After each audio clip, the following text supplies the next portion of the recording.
Tonight, the final piece of the World Championship season for the Cardinals will be unveiled. It is the symbol, the prize, and the memories of what it took to make a champion. It represents the struggles of 162 games through the dog days of summer, and even more importantly, the 11 wins to end October. Tonight, every Cardinal who got a game-winning hit, made a game-saving play, or pitched in a key inning will be given the one single prize in sports that every athlete strives for. It's simply called the ring. Ring ceremony night. Let's hear from some of the guys that are going to get the hardware. Yes. You know, we felt it. We felt it already. I mean, you know, the piece of jewelry is certainly not going to emotionally satisfy me the way that you know, the involuntary throwing up of your arm. Kind of one of those rewards that you know, we did it, and you know, it's you know, all the hard work that we've done and put up with the whole year just paying off. So you know, it means a lot to me.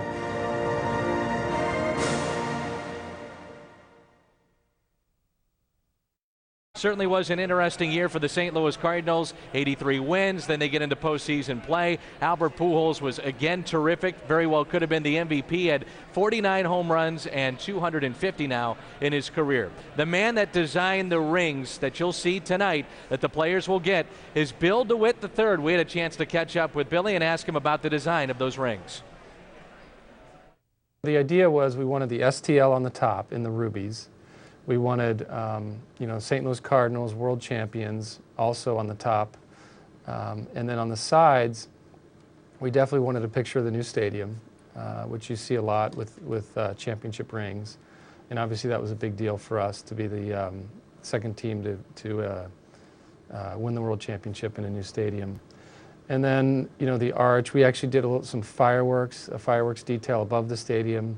You want the date, obviously, the player name, and the player number, which they always get a kick out of. We wanted a picture of the World Series trophy on there, and we wanted our Birds on the Bat logo on there. So that was a lot to fit in, and luckily the technology is there now where you can really get microscopically small in all these details and fit them all in. And so many guys contributed to this team winning a season ago, like in Aaron Miles. We're going to hear from him after this brief timeout. But as we head to break, two guys that were huge for the Cardinals in postseason play. We're talking about David Eckstein and Josh Kenny.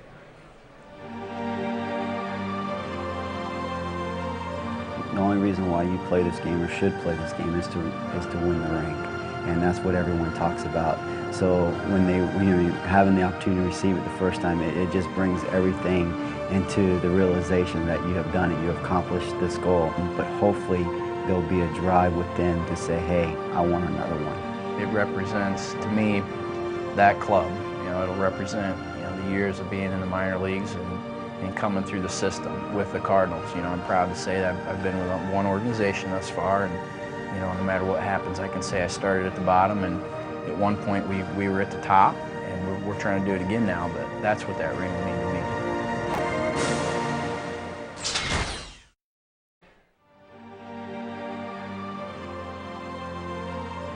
It's not the only ring, but to me, and my wife will kill me, but it'll be a pretty cool ring. You know, it'll be right there with my wedding ring, maybe a little bit behind it, and I'll probably sleep with it, tuck it in at night, wear it in the shower, wear it to bed, you know, make it breakfast.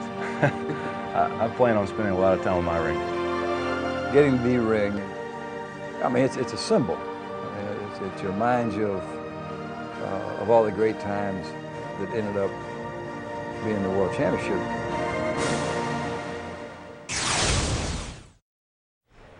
Cardinals Live rolls on from Busch Stadium. We're in high definition tonight, the first of 130 telecasts on FSN Midwest, and the rings are out.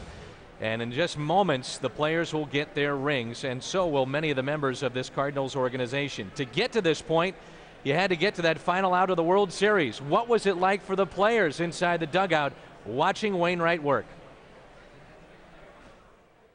Obviously the 8th inning goes 3 up, 3 down. In the 9th inning, you start feeling a little bit. You start feeling the fans, you start feeling the energy, and you start feeling it going through through your body. They're so focused on the game to win because you want to win, because you know if you don't win, then nobody remembers you. All year it came down to there. There's not going to be we get it done right here. There's no more baseball. You're still trying to block it out because until the last pitch is made, there's still a chance you can get in the game or something bad could happen. You're trying to stay focused. If he doubles the score's tied, home run, we're down a run. What do we do in the bottom of the ninth? I just couldn't believe, that we were that close. I'm at my peak focus and concentration level. To feel like I'm in a scene of a movie. You're so intense. Everything is so focused in the moment. Hit it to me. I have a job to do. Hit it to me. The game's not over till it's over, and everyone knows that, especially in baseball. I didn't want to get too happy too quick. You get strike one, strike two, and then you start holding your breath. I was just hoping that we could get that final out. One more strike, one more strike. That's all I was thinking about. When I was sitting in the dugout, just anticipating that feeling and just thinking positive and trusting and having faith in Wainwright to make his pitch. After strike two, I just said, I'm going to throw the nastiest slider I can. Just a little bit out of the strike zone, see if he can fish a little bit. And, if he puts it in play, it shouldn't be too hard. And if he doesn't, then we're the champs. And all of a sudden, it's strike three. Once the strike three went past, it's the ultimate feeling in which that we had done it. It's a great relief. It was unbelievably rewarding when that final pitch was caught. It's hard to describe. You really can't describe it. It's all of a sudden just a huge amount of emotion, different emotions. You're looking around, you're side-eyeing all the focus, all the preparation, everything you've done, all the stress, the load you're carrying around that you didn't know existed, just immediately, fell off, and there's nothing left to do but throw your arms up in the air and give somebody a hug. Looking back on things that you've done and things that you've accomplished, things that have happened in your life, and everything comes together, it seems, at that one time. And it was just an amazing feeling. It was just undescribable feeling. Involuntarily, your arms go in the air. That's just where it is. It's over. It's done. It was just like floating out there. We dogpiled, and I jumped over the bullpen fence and didn't even touch the fence. I was so happy running in there. I don't think I even touched the ground. that's all you think about. That's the ultimate goal, man. That's why you put the extra work in. That's why you run or jog or lift or do whatever you do, hitting the cage. And anyone in there, anyone who plays baseball, that's the ultimate goal, man, that World Series ring. So We went to the end and we won the last game of the season, and something that you dream about as a kid, and you know that you're going to go home a world champion. I hope kids remember that as much as they do, the Bruce Sutter and Bob Gibson moments. But, man, I never really thought about that. That's pretty nice. It's pretty neat.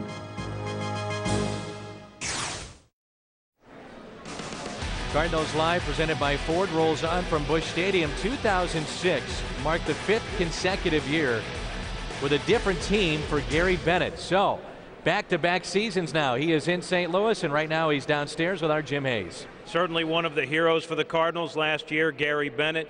Getting the ring today, does that put everything, wrap it up for you, put a bow around last season? Oh, man, absolutely. It's the ultimate.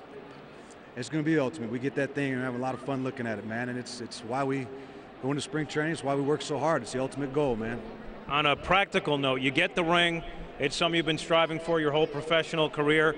Can you wear this thing out? Can you wear it around the house? When do you wear a ring like that? There's probably a couple functions I'll wear it to. I'm not a big jewelry guy. I'm going to have a lot of fun staring at it, and probably my kids will probably get the most use out of it, wrestling over it in the living room.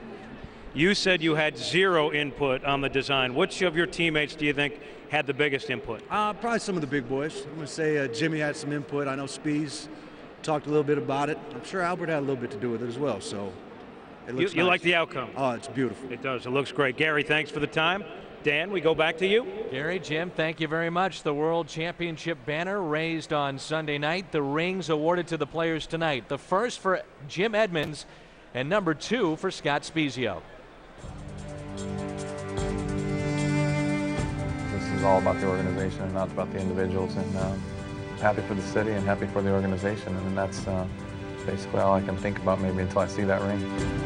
For me to win it again and be a part of this after being so low, it means a lot more to me this time around. I just felt every single second of the experience. And when I was out there on the field celebrating with my teammates, it was it was great to watch every one of them. It makes you, you know, think back to when I was young, playing in the backyard with my dad, trying to win championship rings like him. Now we both got 2.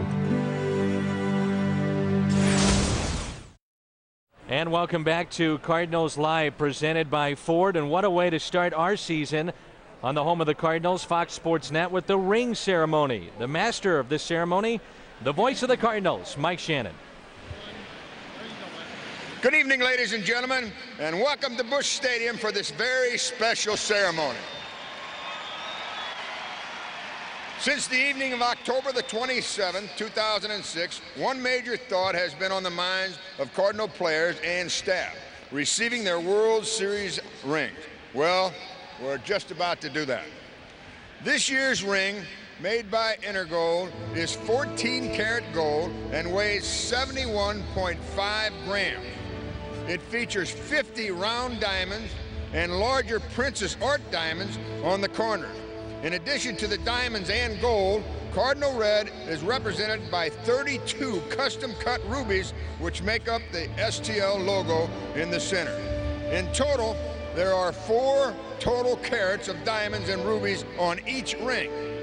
Features on the sides of the ring include the player's name and number, the new Busch Stadium with fireworks exploding above, the arch, images of the birds on the bat, and the commissioner's trophy.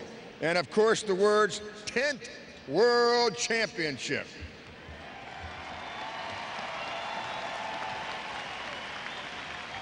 Joining me on the field is Cardinals Chairman of the Board and Managing Partner, Bill DeWitt Jr. At this time, Bill will present Cardinals Senior Vice President and General Manager Walt Jocketty with his ring.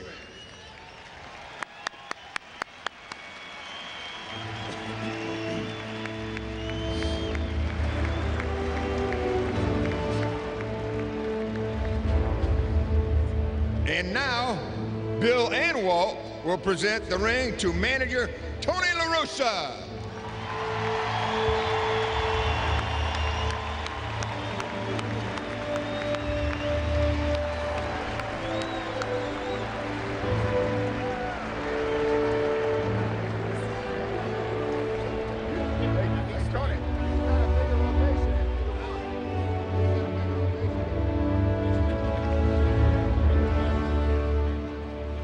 As you know, Cardinal tradition is built on the contributions of many. As in 2004, we are pleased to present our Hall of Famers with a World Series ring to recognize their continued support of Cardinals organization activities. Each of these men earned several rings during their playing and managing careers, and we are pleased to add to their totals. To receive their rings, here are, first, Bruce Sutter.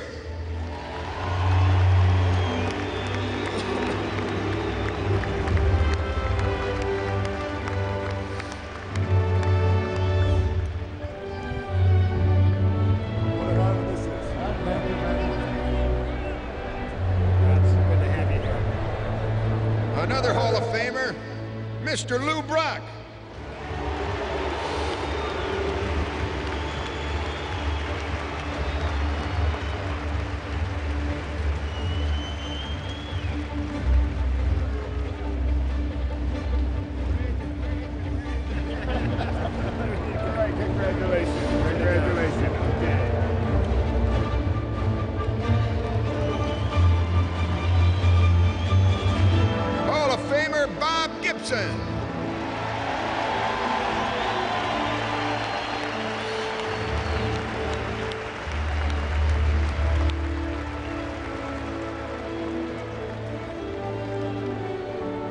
Love it.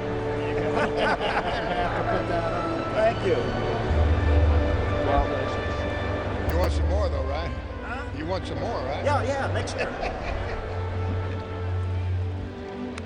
A man who now has 6 World Championship rings, Hall of Famer, the old redhead Red Schoendienst.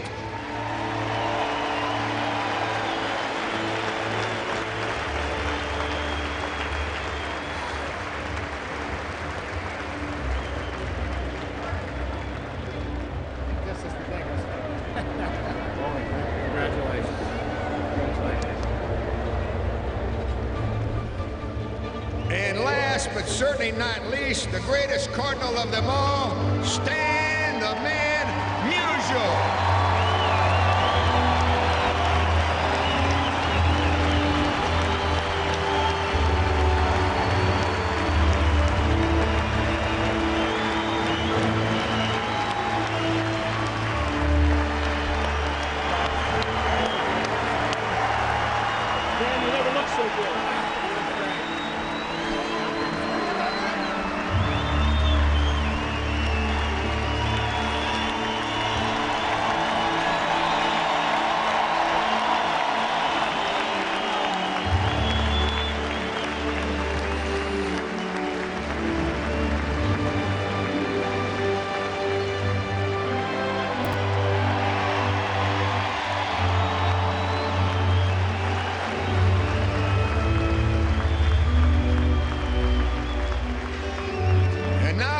Welcome your Cardinals coaching staff, hitting coach Hal McRae, third base coach Jose Oquendo, pitching coach Dave Duncan, who's in the bullpen, and his son Chris will accept on his behalf, bench coach Joe Patini, bullpen coach Marty Mason, first base coach Dave McKay, special assistant Cal Eldred.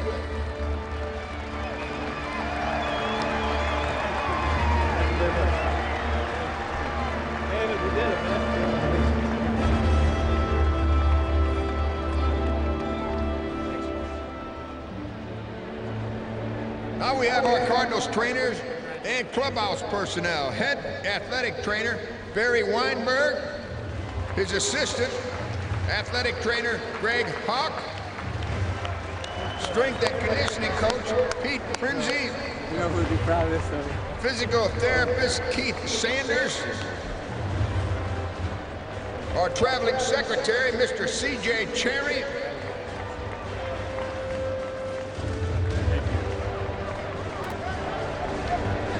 equipment manager Rip Rowan, assistant equipment manager Ernie Moore, Mark Walsh, Chuck Rowan,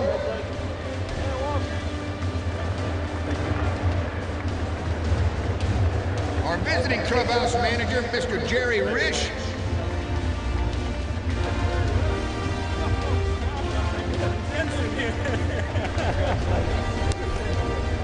bullpen catcher Jeff Murphy, who's in the bullpen, our video coordinator Mr. Chad Blair.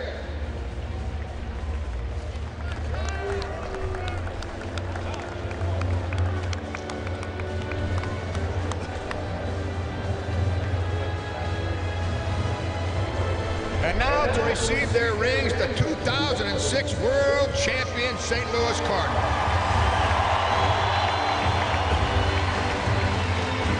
First outfielder Preston Wilson.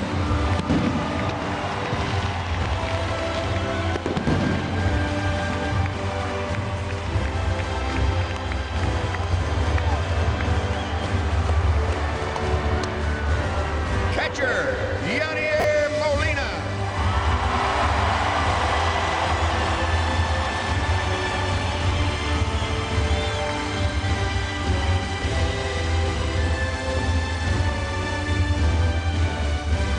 First baseman Albert Pujols.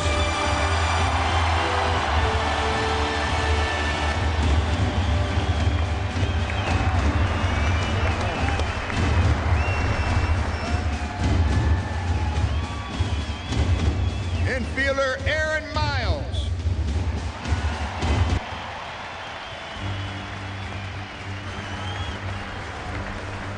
Outfielder Jimmy Edmonds.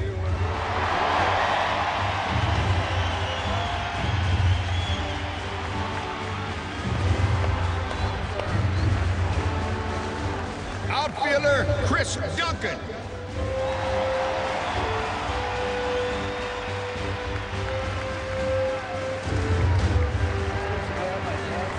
Shortstop David Eckstein.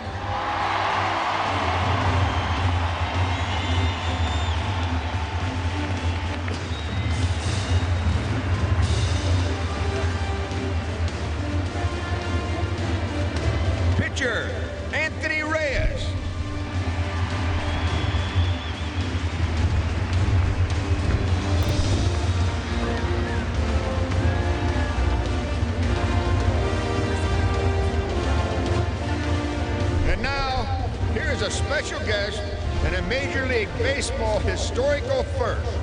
The Cardinals have the only father-son combination to win world championship rings with the same team. To present his son Scott with his ring, here's a member of the '64 and '67 world champion, Ed Spezio.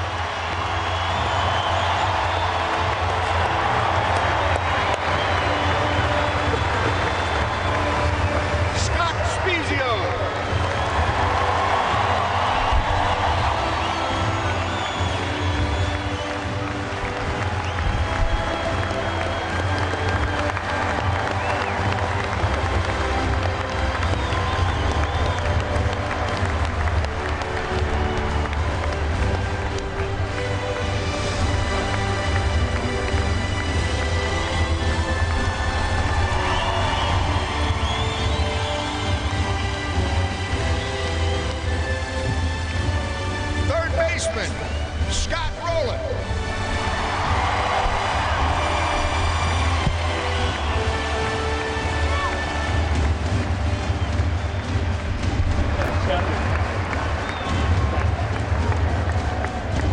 Catcher, Gary Bennett.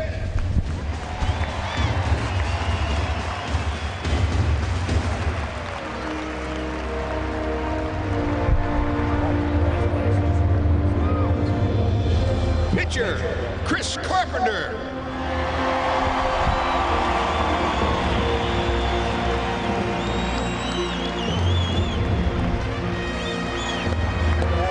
Pitcher, Mark Mulder.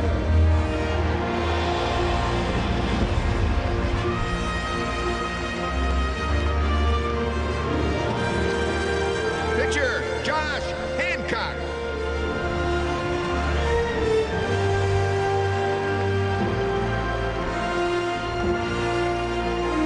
Pitcher, Randy Flores.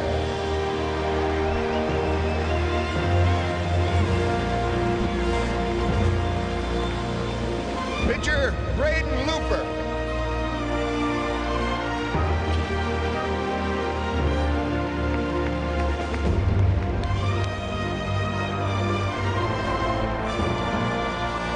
Outfielder, Juan Encarnacion.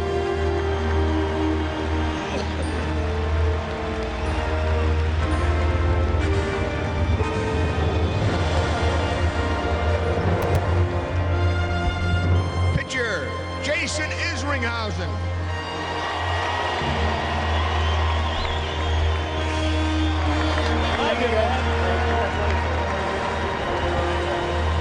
Pitcher, Brad Thompson.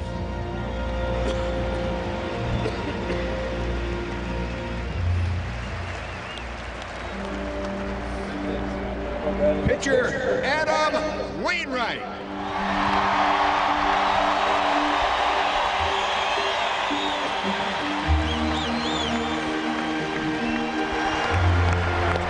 Pitcher, Josh Kinney.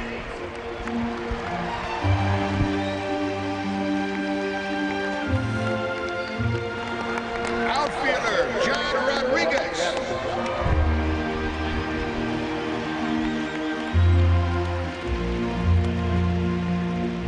Outfielder, Skip Schumacher.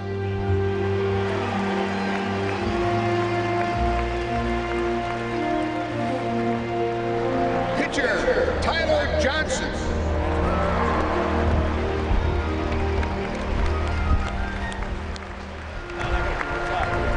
And outfielder, Saul Taguchi.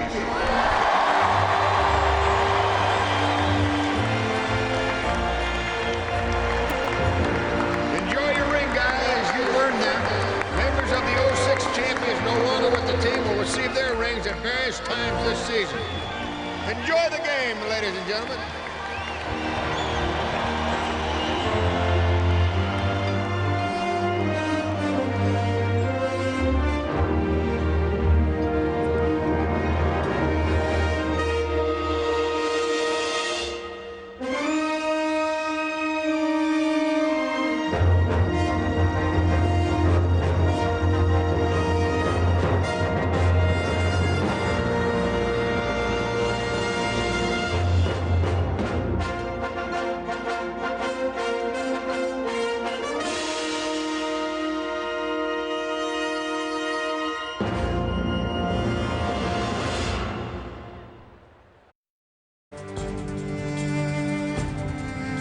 thoughts back of winning, and the thoughts back of being able to have that ring for the rest of my life. No one's ever going to take it away from me.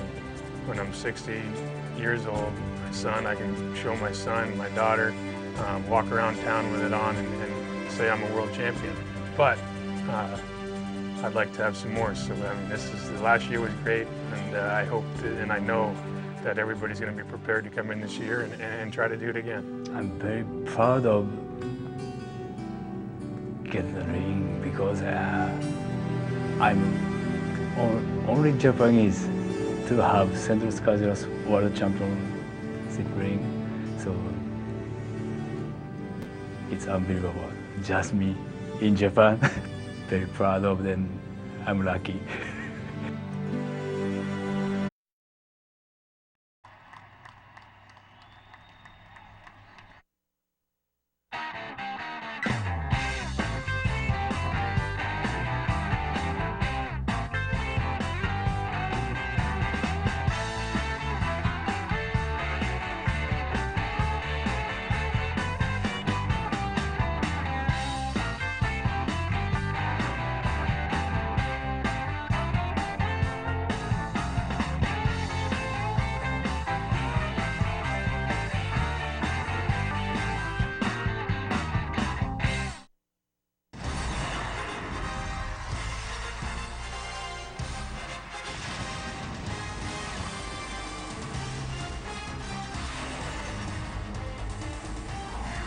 Park in downtown Houston, Texas.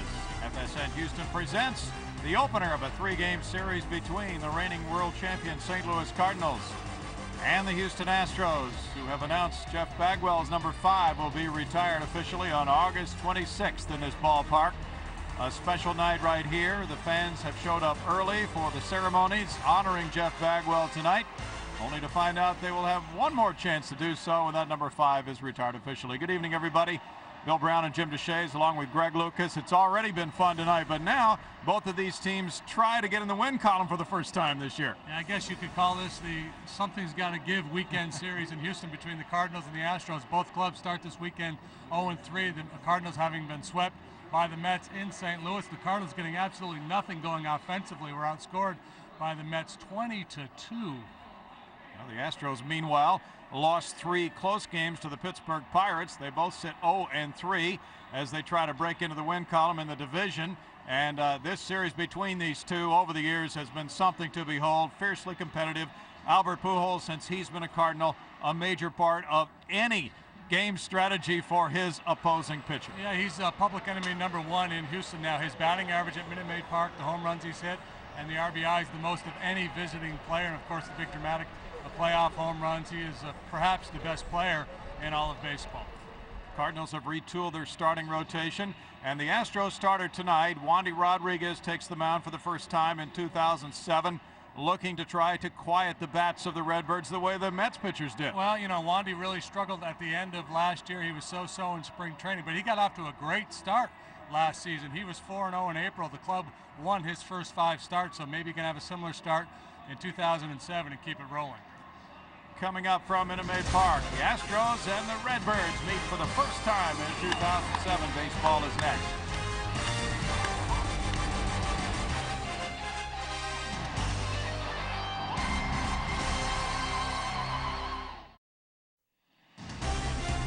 Houston Astros baseball on FSN Houston is being brought to you by Bud Light, by your Texas Ford dealers, by Jack in the Box, and by Southwest Airlines.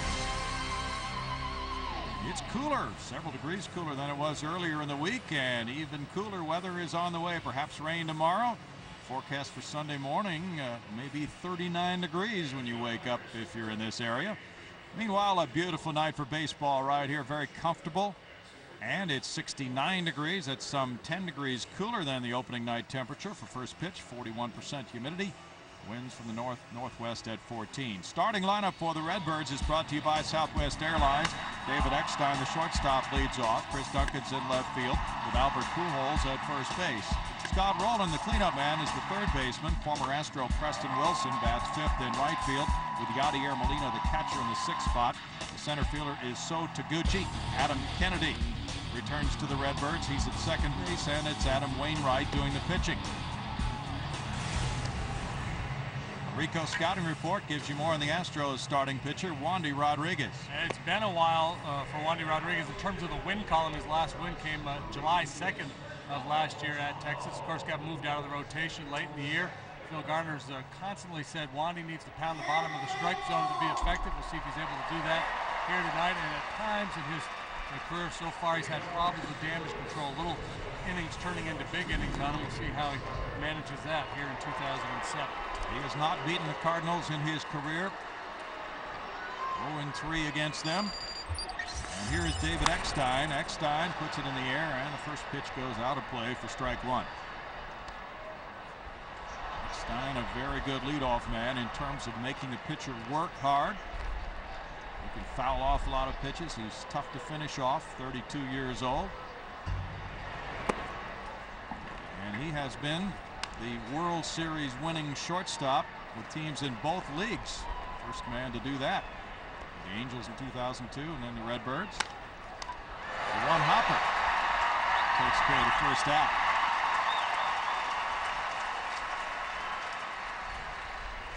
Wandy Rodriguez had to fight to retain his spot in the starting rotation. He had a good start here at the end of spring training that secured it for him, JD. Last year, 9-10 record in 30 ball games, a 5.64 ERA. He had a number of very good starts, and he had some ugly ones as well. Worked 135 and 2/3 innings. Strike one to Chris Duncan. Duncan really supplied some power last year. He is 3 for 8 in the early going this season. And the Cardinals hope that he can build on what he did last season. He had moved from first base to the outfield, and he provided 22 home runs last season. And plate umpire Jim Wolf calling ball one, and it's 1-2. I think Duncan was looking for an off-speed pitch there, 0-2. He gets the curve, but that takes the count to 2-2 with Albert Pujols on deck. One thing you notice immediately with Wandy Rodriguez here tonight, wasting no time between pitches. And now it's a full count. JD mentioned the Cardinals were outscored 20-2 by the Mets. They hit just 200 as a team in those 3 games. And Duncan strikes out. Rodriguez, after going 9-10 last year, has 19 major league wins and 20 losses in his career. Made a couple of very close pitches trying to put Duncan away, and ultimately gets him to swing over the top of a 3-2 sinker. Albert Pujols has ruined several nights for Astros fans. Strike one to Pujols. 1 hit in 10 at-bats so far for him. He went 62 at-bats this spring before hitting a home run. 49 homers last year. It's 0-2 to Pujols. Pujols was second in the league last year in homers and runs batted in, and third in batting average. Reaches forward and fouls it. Just a phenomenal player. He finished second in the MVP voting, and in each of his seasons he has ranked very high in MVP vote totals. We just saw something on that 0-2 fastball that he fouled off that you almost never see, and that's Albert Pujols not balanced, kind of out on his front foot. He's usually so sturdy in that box. Reaches for that one. The fly ball goes deep to right field. Luke Scott backing. And on the track. It's a 1-2-3 first for Wandy Rodriguez. Craig Biggio will lead it off in the bottom half with 2,934 hits. It's 0-0.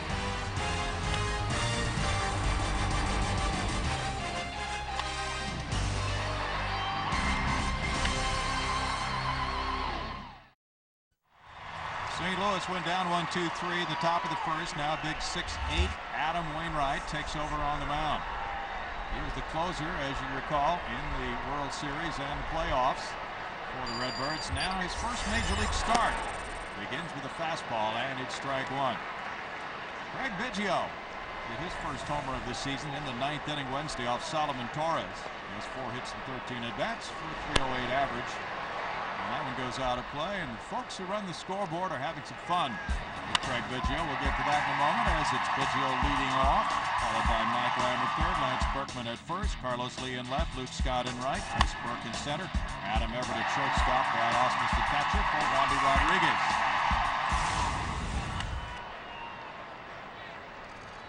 And the 0-2 pitch is fouled off Biggio's leg. They've taken some liberties and putting a bag to well beard on Biggio there, as you see. That's a different look for Craig. Well, there. Everybody's going to get one. I should have worn ours. You should have. I know. You should get one of those for August, JD. Yeah. And retired baggies number 5. Well, this pitcher really did a number last year after Jason Isringhausen, the Cardinal closer, went down with an injury. Wainwright stepped up, and he stepped up large. Yeah, he was outstanding in the postseason. He was very good in the regular season, too. All out of the bullpen for a guy who had been a career starter in the minor leagues. The Cardinals used him out of the pen, and he adjusted quite well.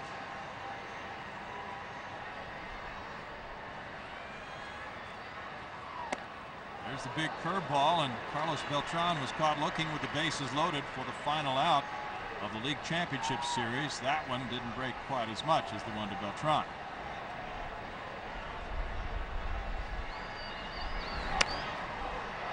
Foul back. Wainwright, even though he did such an excellent job as the Cardinal closer, and he had an ERA of 0 in postseason, nonetheless wanted to return to starting. That's what he had done throughout the minor leagues. He was a first-round pick of the Braves in 2000, traded to the Cardinals after the 2003 season. Biggio pops it up. Scott Rowland comes lumbering in from third. Radio Molina. And is the first out. Rico scouting report gives you more on Wainwright. He's got all the weapons. He's got a fastball, curveball, slider, and a straight change. Gets good movement on his 2-seam fastball. He can reach 93, 94 miles an hour with it. Curveball probably his best pitch. This is, however, his first major league start, so even though he pitched a full season, he's going to have a little butterflies working out there. Run your left-handed hitters up there against this guy. Right-handed hitters hit a .182 against him last year. That might explain why Mike Lamb is in the lineup. Not totally. Phil Garner wants to give everybody a start pretty early. Here's ball 1 to Mike. He had a pinch hit in game 2 of the season. He's 1 for 2. 2-0. Lamb is 2 for 3 in his career against Wainwright. Morgan Ensberg 0 for 6.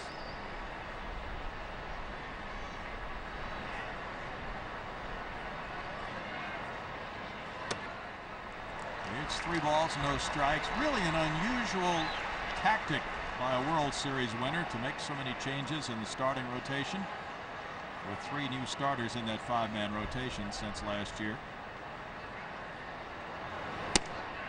Lamb draws a 1-out walk. Wainwright was always considered a starter in waiting. He was kind of interned as a reliever last year. And Reyes is another guy with a very bright future. That was in and out of the rotation last year. They lost Jeff Weaver, who they picked up late last season. Jason Marquis and Jeff Suppan all leaving via free agency. Lance Berkman's 1 for 9. Astros hitting .235 as a team with 8 runs scored in 3 games. And there's strike 1 to Berkman. Berkman really belted the ball against St. Louis pitching last year to the tune of .377. 4 homers, 19 runs batted in.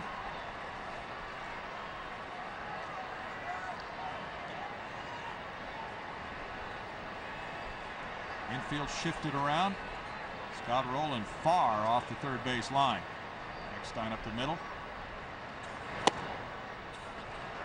Wainwright's a little errant with the fastball tonight so far. 1 ball, 1 strike. Here's the look defensively for St. Louis.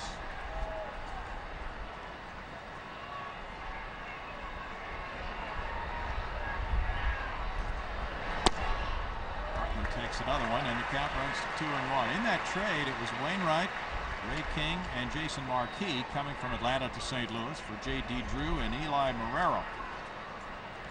Wainwright had been a first-round pick of the Braves in 2000, a Georgia boy, so he was disappointed with the trade. But things have worked out well for him. Got a World Series ring. That makes it 2-2 as Wainwright makes the adjustment and gets his fastball into the strike zone. The two-seamer curls back to the inside corner. Wainwright, 25 years old. Up and taps the curve foul. Very unusual to see these two teams who have dominated the National League Central to be meeting as 0-3 teams. Well, the Astros are like the Seabiscuit of baseball. They like to come from off the pace. Yes, they do. I mean, the Cardinals are aware of that, so they're just kind of hanging back too. Oh, okay. Yeah. That's some strategizing for you.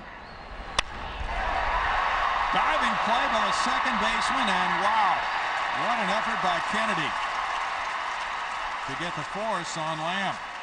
Adam Kennedy, with the ball hit pretty squarely, was able to get Lamb for the second out. This reunites the double play tandem that the Angels had a few years back with Kennedy joining Eckstein. It was Cardinal infield there. You see him leaving his feet. And good hustle there by Mike Lamb to upend Eckstein so he can't complete the double play. He did make sure of that. And he made sure Carlos Lee got a first inning at bat. El Caballo with 2 hits in 12 at bats. And Wainwright breaks off the slider for strike 1.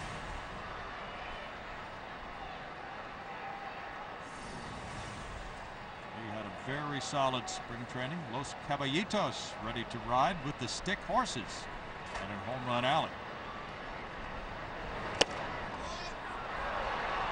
It's 0-2. Last April, Carlos hit 10 homers and drove in 20 runs. Bless you. A lady behind home plate sneezing. This fly ball goes to right. Preston Wilson measuring. No runs, no hits, and a man stranded. It's 0-0.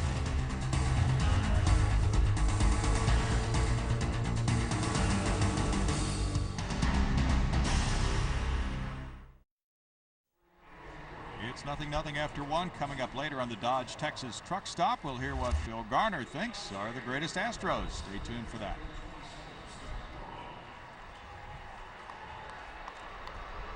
Scott Rowland leads it off in the second inning, 2 for 9 so far, including a home run in the first 3 games for the Redbirds.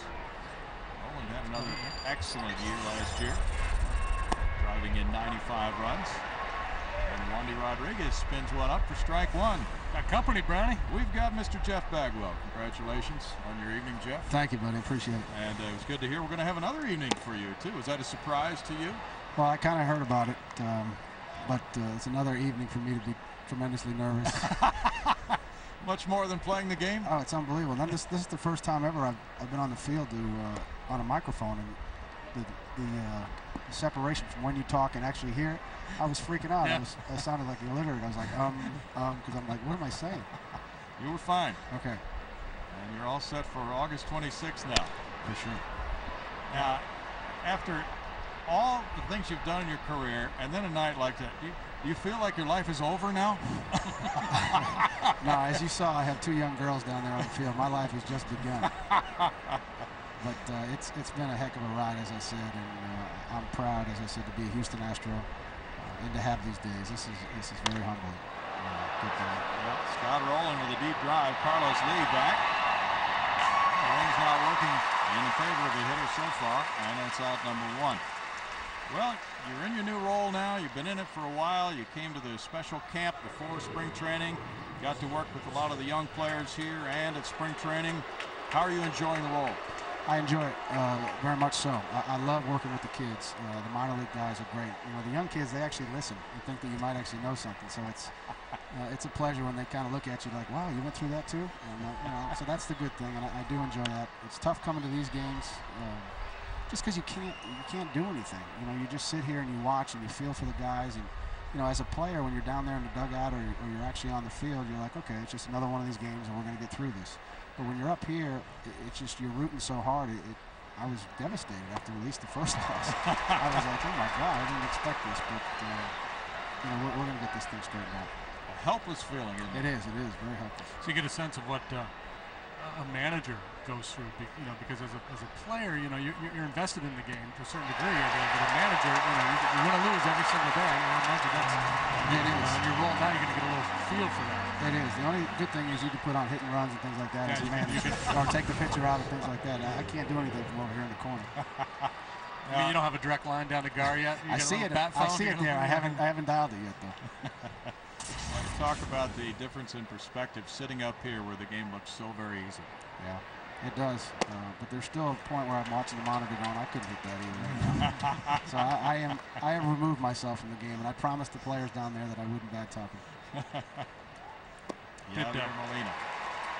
Did spring training? Did you see anything? And do the kids, are they kind of slack-jawed around you, or are they comfortable enough to? I think the kids that came down for the camp, they're very comfortable with me. I spent a lot of time just talking to them as a player, not so much as Jeff Bagwell, the front office guy, or whatever. I just try to relate to them like they would relate to me, and I think it was very positive, and I think they really took to that. And it's important to build that rapport so you can go back with them. For sure. And I can't wait to get down there to see some of these kids. I think we have some chances of some great kids that can do some great things for us in the future. One of those certainly Hunter Pence, who threw out a runner at home plate last night as Round Rock won its debut. He has definitely got a chance. He's something. I think he's going to be something special. Daggy, it's too quick. We need to hold you over for another half inning. And it's 0-0.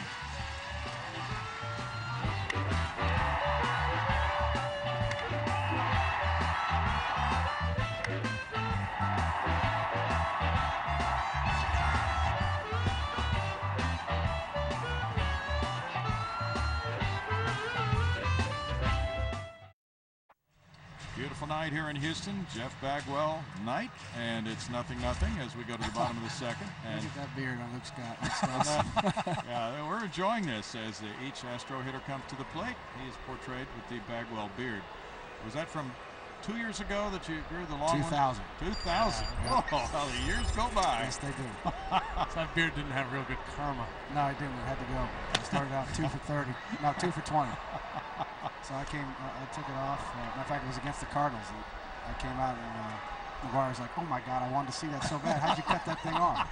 I'm like, dude. Well, you probably feel, of course, anybody who's been here for 15 years has spanned some eras, but taking it from the Astrodome era to Minute Maid Park era and being with the club for the first time in a World Series, that's some big stuff there. It was a special moment. I felt probably better for the fans than I did for us at the end, just because we lost. I just wanted to win so bad, and it was great to have it. But I was just so happy for the fans that they got to see a World Series here. And I really believe the way our organization's going, with the progress they've made over the years, we're a winning organization, and we're going to get back there, and we're going to win that World Series title eventually. In this division this year, Cardinals had the lowest victory total of any World Series winner last year with 83. It might be that kind of a year again in this division. Yeah, and that's the thing about the playoffs. You just don't know. If you can just get there, and that's the hard part. And if you get hot, you got a shot. That's how San Diego beat us in '98. We were by far, I believe, the best team. Yeah, but it might have been the best team that the Astros ever fielded. I believe that. '98 team. And I believe we might have been the only team to give the Yankees a shot, just because of our left-handed pitching with Randy and Mike Hampton. But you know, we ran into a hot pitcher, and that's the way it goes sometimes, especially when you're in a 5-game series. Well, a hot pitcher and scheduling that he was able to go back. Yeah, how about that? Pitch twice in 3 games or whatever it was. That was fun. Number 1 as Luke Scott bounces out. Now Chris Burke. You've seen him make this transition to center field. Good athlete. What do you think so far? Well, I think he's done fine. I mean, nobody's going to beat up themselves more than Chris Burke. And, he missed that ball the other night. And then he was also upset he didn't catch the ball against the hill. But I told him, I saw Andrew Jones play here the first time. I hit a ball off the hill. He fell down. The next guy was Cammy at the time. He hit a ball off the hill and he caught it. So he'll learn how to do it. And he is a good athlete. And nobody's going to work harder than Burke. It's unfortunate when you become a center fielder here, because people don't understand how big center field is here. You have to cover a ton of ground. So you know, he's going to have some times, but he'll figure it out. And how does this club look offensively to you compared to last year's club? Well, it's going to be much better. When you add Carlos Lee in there, you're really stepping up the offense to give Lance protection that if they do walk Lance, then you're going to have a Carlos Lee coming behind him. He was a proven run producer. You know, we've gotten off to a slow start in his first 3 games, but you have to realize, people, that it is only 3 games. These guys are going to hit. I think we're going to be much better offensively than we were last year. We're going to be fine. We get the pitching we've got the last 3 games, we're going to be fine. 2 balls and 2 strikes. And how's your shoulder feeling? It's terrible. Well, I can swing a golf club a little bit, which is all that matters right now, but it's not that good. If it was good enough, I'd be out there with these guys right now. Well, so let me ask you this question. Is it a little bit of a blessing that you have the injury that you have? This is kind of going to be an oddball question, but so many guys retire and they always have that doubt, should I come back, should I not? Sure. And you've got this injury that says you can't come back. Exactly. So you don't have to lay there at night going, did I give up too soon? Exactly, and that has helped me very much so, that I can actually look at myself and say, well, it's not because you can't hit the fastball or can't hit a breaking ball. It's just I physically can't do it. I wish I could. I wish I was out there, but you know, that wasn't in the cards. It was just, this is the way my career was supposed to end, and I'm okay with that. Of course, Erica and the girls were down in the field. We haven't seen your mom and dad. Are they here tonight? No, they're going to come for the 26th. Okay. They were going to come, but you know, when they retire my number, that's going to be a very special night also. Doesn't happen all that often. Well, no, it's you have a lot of time to practice your speech. Yeah, I know. I need it now. You know, it's one thing to have your jersey retired in high school and all that kind of stuff, but when you're at the pinnacle of your sport and get your jersey retired, that's quite an honor. I'm extremely proud of that. Burke looking back at the call by Jim Wolf on the strikeout by Wainwright. Let's see this one again.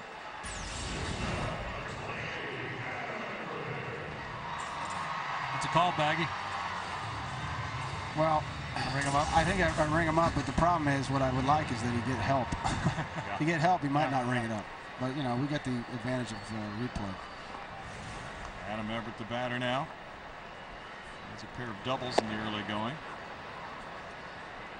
Lionel Hamilton was emceeing ceremonies on the field, talked about your MVP season of '94, and I was just thinking that all the things that have transpired since then, and of course that was the year of the baseball strike, but you were a central figure as the game got healthy again, and thinking about this Cardinal rivalry with McGuire and all the home runs and Sosa, that was just a special time in this sport.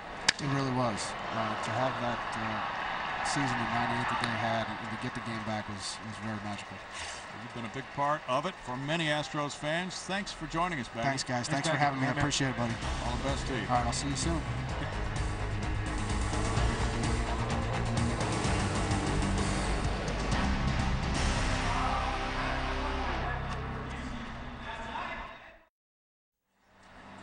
Nothing. St. Louis and Houston head for the 3rd inning. Coming up later on the Toyota Truck Game Break, find out the latest news about your Houston Astros. It's in the middle of the 7th here on FSN Houston. Thanks to Jeff Bagwell for joining us on a special night. Now these two clubs are looking for their first hit. So Taguchi has 1 hit in 6 at-bats this season. And there's strike 1 for Wandy Rodriguez. And Kennedy on deck, and Adam Wainwright due up 3rd. Jim Edmonds has been back in the action for the Cardinals, but is taking a seat against the lefty tonight. And he's had surgery on both his right shoulder and a foot since last season. But not playing until late in spring training, so we may be bringing him along a little bit slowly. Plus with the lefty out there. Makes sense to give him a night off. Hey. Yeah, that's a pretty good looking pitch. Jim Wolf's brother, the home plate umpire, Jim Wolf, his brother Randy Wolf, pitcher for the Dodgers. The left-hander used to be with the Phillies. I think if my brother was a pitcher, I'd have a big zone. Yeah. 2-2 remains the count on Taguchi. This is his 6th year with the Cardinals. 4th times he's been on an opening day roster with them. And he started on opening day Sunday night against the Mets. Up the middle, and there's the first hit of the game. And Taguchi is aboard for Kennedy.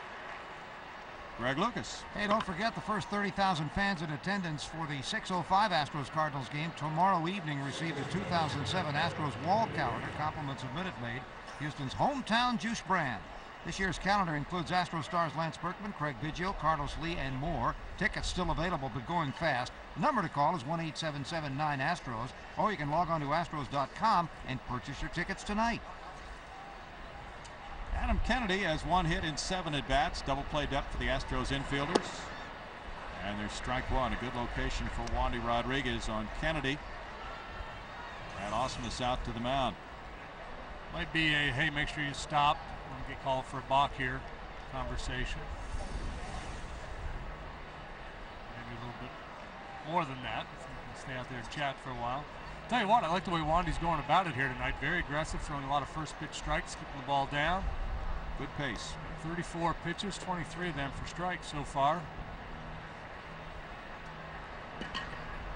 Pitcher can really set the tone early in the ballgame.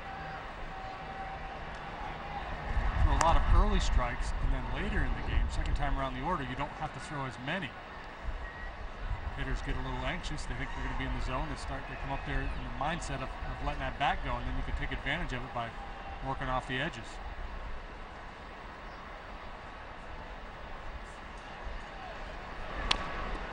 Tap foul, and as you mentioned earlier, Kennedy and Eckstein were the double play combination with the Angels.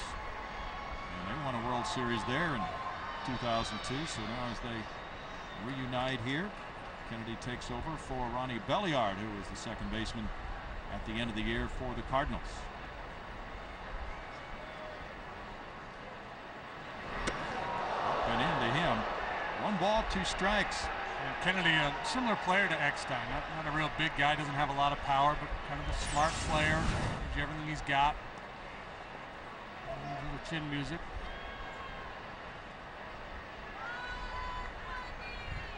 Kennedy came up through the Cardinals system. He was their minor league player of the year in '99. And he goes for a high pitch and strikes out. That's number 4 for Rodriguez.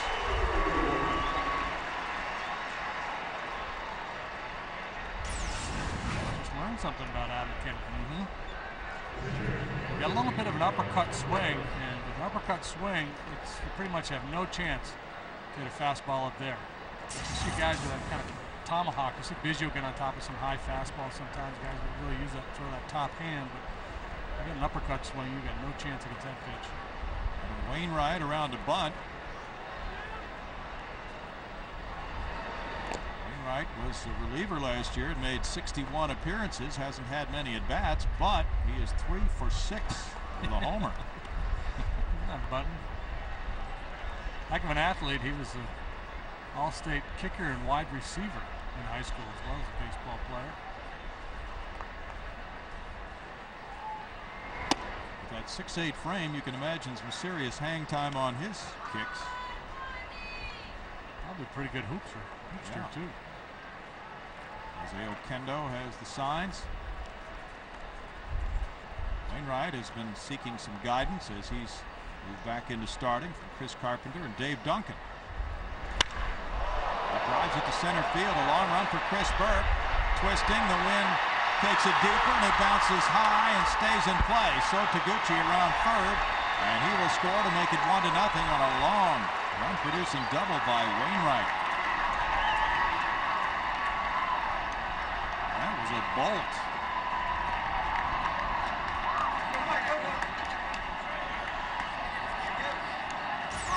This guy's bat was wasted all last year as a reliever. Really got great extension with that swing. Chris gets turned around a little bit on it just in front of Tal's Hill, but with the opposing pitcher up there, you're going to really be shortened up, so he had a long way to go. The more center field he plays, the more comfortable he'll get reading the ball and running to a spot. You see as he's running there, he's looking back over his shoulder, and that's going to cost you time. Eckstein looks at strike 1.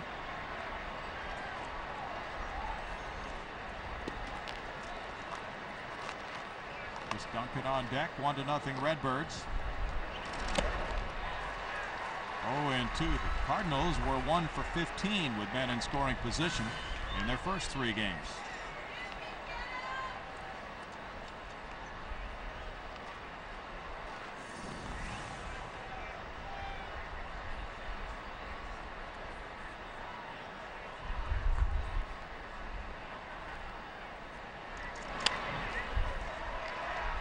Still 0-2. Well, the Cardinals, according to the Elias Sports Bureau, are the first team to win a World Series and start the next year 0-3 by scoring 2 runs or fewer since 1914.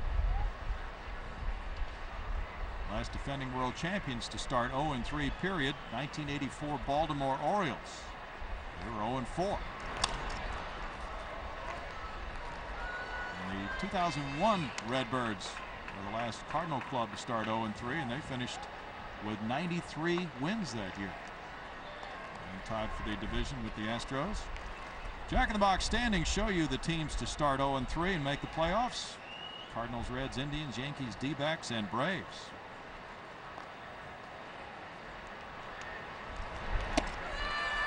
Man, good try. Really pitching well. 1-2. And there's probably football teams that start 0-3 and make the playoffs. That's true. 16-game schedule. Tough guy to finish off, David Eckstein. Doesn't strike out very much.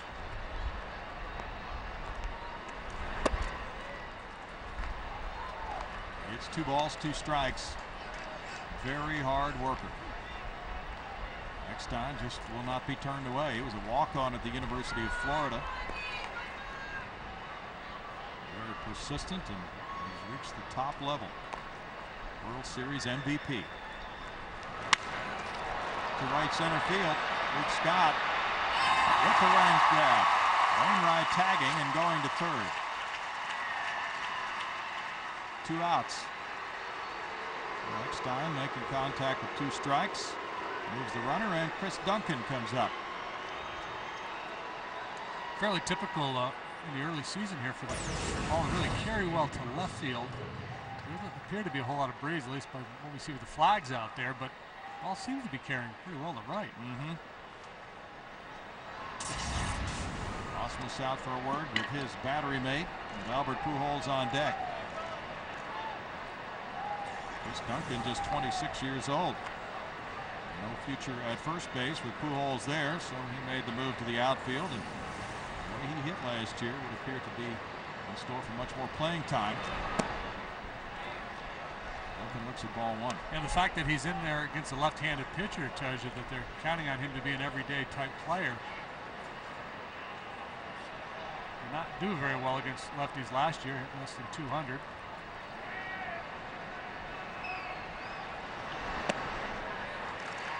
It's 1-1. Duncan hit a couple of home runs here at Minute Maid Park last season. Cardinals drafted him in '99. 293, a very good batting average. He had a .589 slugging percentage. 2 balls, 1 strike. He's worked on his outfield play to try to improve that since last season.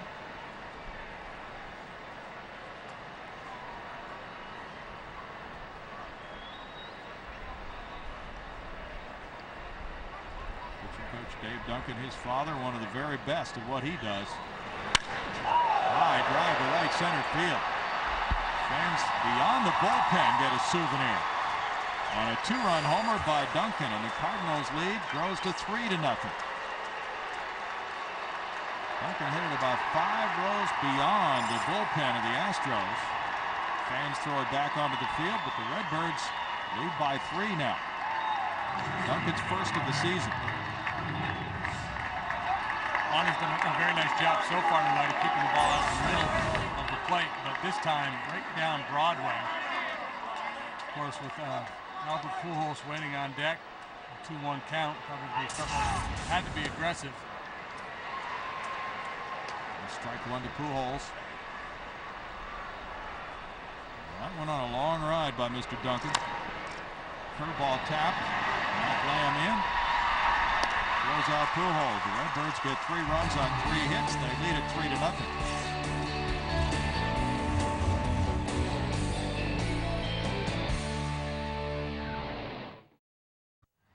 Cardinals put together a 3-run top of the 3rd. Now the Astros come up against Adam Wainwright in the bottom half. Osmus, Rodriguez, and Biggio due to bat. Big crowd here for Jeff Bagwell Appreciation Night.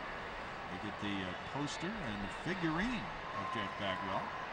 Lindsey Root is here. Where's Lindsey? Well, we just had her came back from break there, so she's my neighbor.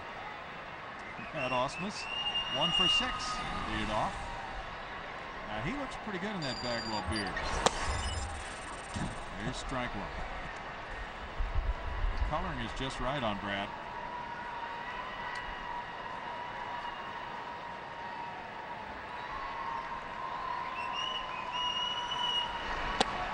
Wainwright spins the curve in for strike 2. Wainwright, as we mentioned, had sought some counsel from Chris Carpenter and his pitching coach about making the conversion from relief pitching to starting. They told him to throw first pitch strikes. This game is so simple. Scott Rowland probably told him a few more things. 1 down. But Wainwright has had a tendency, he says, to try for strikeouts even when he was a starter before converting to relief last year. That was ballooning his pitch count, and he didn't need for that to continue this year. Now that represents a bit of a change in the way pitchers think from years ago, because when I was playing, I'm not that old, but never really thought in terms of pitch count. We didn't think about, trying to get through innings quickly so we could pitch deeper into ball games. But now, it's a big consideration because clubs are very, very sensitive to the pitch count. So if you want to stick around for a while, you've got to get quick outs. 1 ball, 2 strikes. Wandy Rodriguez, a 117 career hitter, trying to make something happen. Craig Biggio on deck. First major league start for Adam Wainwright. Braden Looper just made his first major league start Wednesday. And that's strikeout number 2 for Wainwright. Here's tonight's Kawasaki Let the Good Times Roll feature. It's Jeff Bagwell night. We'll look at some of the highlights of his career. That number will be retired on the 26th of August. So many big home runs over the years. The all-time club home run and RBI leader, also the walk leader. April 15th, 1991, he connected off Kent Merkley for his first major league home run. Almost knocked the train off the tracks with that drive you were looking at. Craig Biggio with strike 1 call.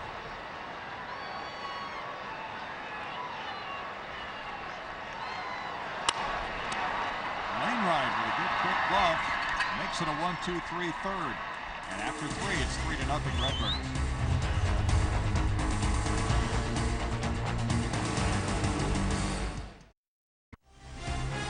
Houston Astros baseball on FSN Houston is being brought to you by Aflac, by Geico Direct, by your Texas Ford dealers, and by Rico. Cardinals lead 3-0 after 3. And now with St. Louis coming up in the 4th, Wandy Rodriguez through the first 3 innings has thrown first pitch strikes to 10 of the first 12 men to face him. And the only guys he did not throw first pitch strikes to, Adam Wainwright, who ended up with a double, and Chris Duncan, who hit the home run. So that advice that Wainwright got from Carpenter makes sense, doesn't it? Yes, it First pitch strikes, a pretty good way to go. Scott Rowland on a 2-1 count, hit a fly ball to left in the 2nd inning. He looks at ball 1. Of course, the Mets seem to be a juggernaut as far as their starting lineup this season, and their pitching certainly showed its ability against the Cardinals. 2 balls, no strikes, so the Cardinals now have their first divisional game. And the Astros falling 3 times to a divisional foe, the Pirates, in their first series. The Astros had a much better record within the National League Central last year than the Cardinals did. In fact, the Astros intra-divisional record was the 2nd best in the National League last season. 3-1 to roll. These battles between the Redbirds and the Astros have been classic over the years.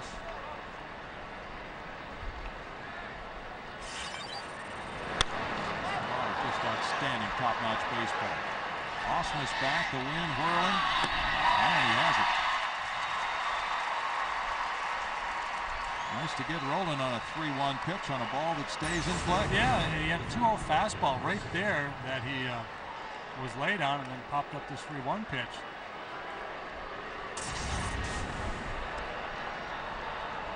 Preston Wilson struck out in the second inning, released by the Astros last season, signed as a free agent by the Redbirds. And he got to put the gaudy World Series ring on his hand. Have you seen those rings? I have not. Those are something else. It's covered with diamonds. Players have to love those things. 1 ball and 1 strike.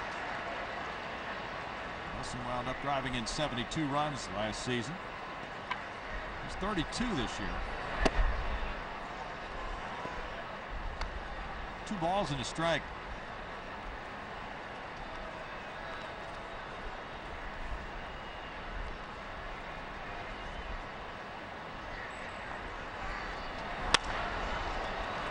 To his right. 2 down. Wilson getting some playing time. Juan Encarnacion is on the disabled list to open the season after surgery on his left wrist. So Wilson is one of those who gets an opportunity to play at outfield spots. Skip Schumacher another. And Scott Spezio has played some in the outfield. Yadier Molina has struck out in his first plate appearance. Molina with this hooking foul ball. Struck the end of the bat on that one, strike 1. He didn't hit much during the regular season, but in the playoffs, he was on fire. Hit .348 in the league championship series with 2 homers and .412 in the World Series. 216 regular season average. This one driven to right field is Luke Scott. Handles the third out. Wandy back on track, has retired 4 straight after the Duncan home run. It's 3-0 Cardinals.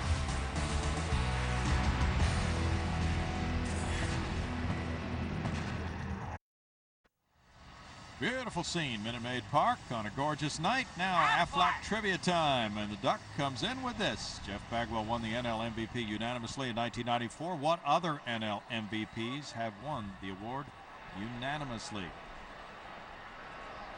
We can give the clue. There are a total of 6, including Jeff. Ooh. Really? Yep. Wow. Mike Lamb. 2 after Jeff. 2 after Jeff. Unanimous MVPs. Well, I would have to guess Barry Bonds. Ka-ching. I think Mike Schmidt did. He did, but that was before Jeff. Yeah, I know. That's correct.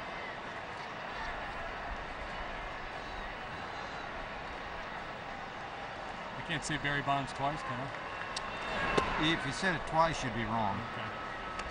You could say it. 1 ball and 2 strikes for Adam Wainwright, who has not given up a hit through 3. He's won it 7 times, but only once unanimous. He's no good. Rich Hill of the Chicago Cubs has not given up a hit through 3 1/3, with the Cubbies beating Milwaukee in Milwaukee 6-0 in the 4th. Give you another clue. The first one was a left-handed pitcher. A long time ago. Did he have a pretty good screwball? That he did.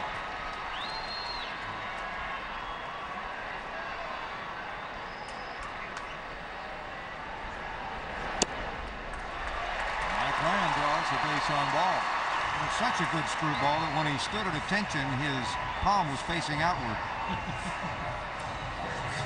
He had deformed himself. Mr. Carl Hubble.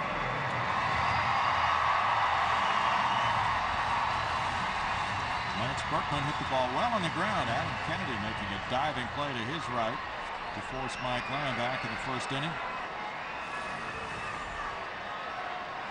Lance is a .321 career hitter against St. Louis. Infield overshifted again on him. We talked about Adam Wainwright at the start of the ball game, and the scouting report said lean to the left because right-handed hitters hit just .182 against him last year. Lefties, however, hit .301 against him. So I figure if the Astros were going to get to him, Lamb and Berkman would be a big part of that.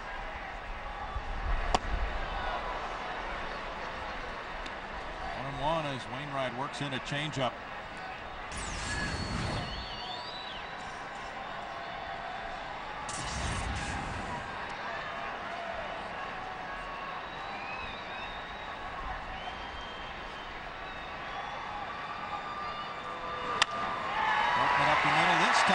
through.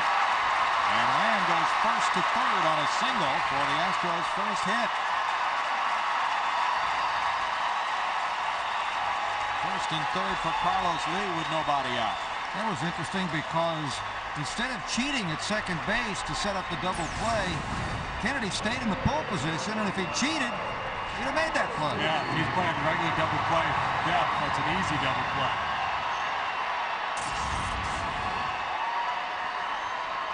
Interesting indeed. Carlos Lee hit the ball to right field in the first inning.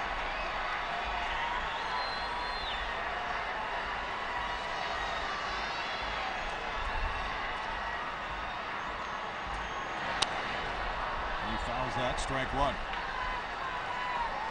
He has only had one career at bat against Wainwright before tonight. In this situation, the Astros certainly expect to score a minimum of 1 run in the inning.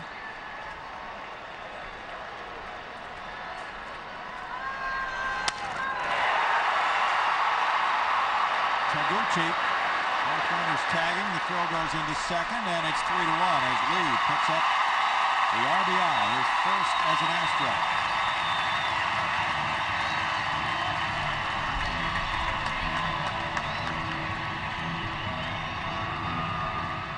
Third as an Astro.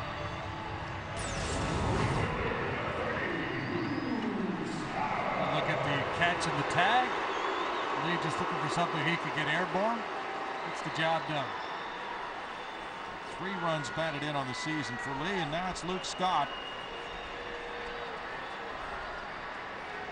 And scoring after the walk to lead off the inning, and Scott back from the right elbow injury takes ball 1. Those lead-off walks can really come back to haunt him. Lee made that solid contact to get the run home. Wainwright had a very good outing this spring among many. 6 scoreless innings against the Marlins. He had the lowest ERA in spring training, 1.10.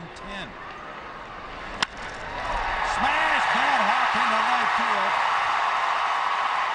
And Scott hit that one right on the nail, and it took a bad hop over Kennedy on through. So now it's first and second. Oh, he just tattooed that ball. It's a single for Scott. He really rolls his wrist over with his swing. That imparts a lot of topspin on the ball. That's why he had that wicked hop. Kennedy's lucky he didn't take that one beforehand. Well, the Astros put some things together here with 3 base runners so far, and Chris Burke looking to continue this rally. He struck out in the second inning.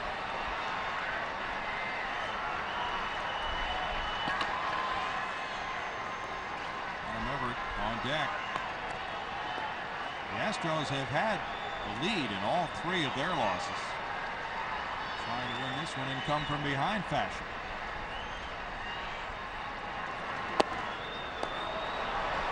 Strike to Burke. That's a big difference for a pitcher like Wainwright, who made all those appearances, 61 last year, in total 75 innings. Working to hitters the second and third time through the order in a game.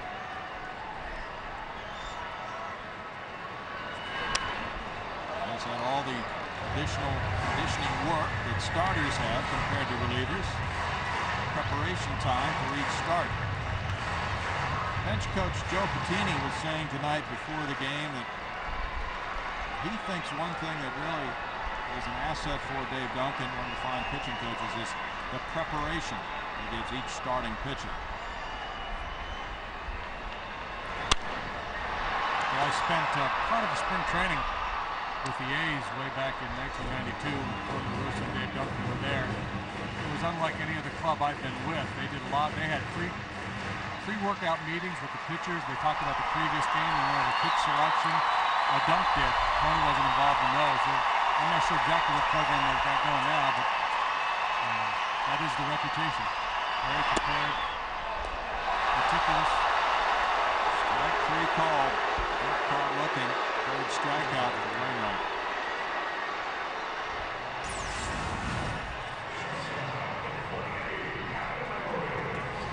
Borderline pitch. Wainwright gets the call. Reminds me a little bit of Matt Morris. Big, tall right-hander in that Cardinal uniform. Driving the ball downhill.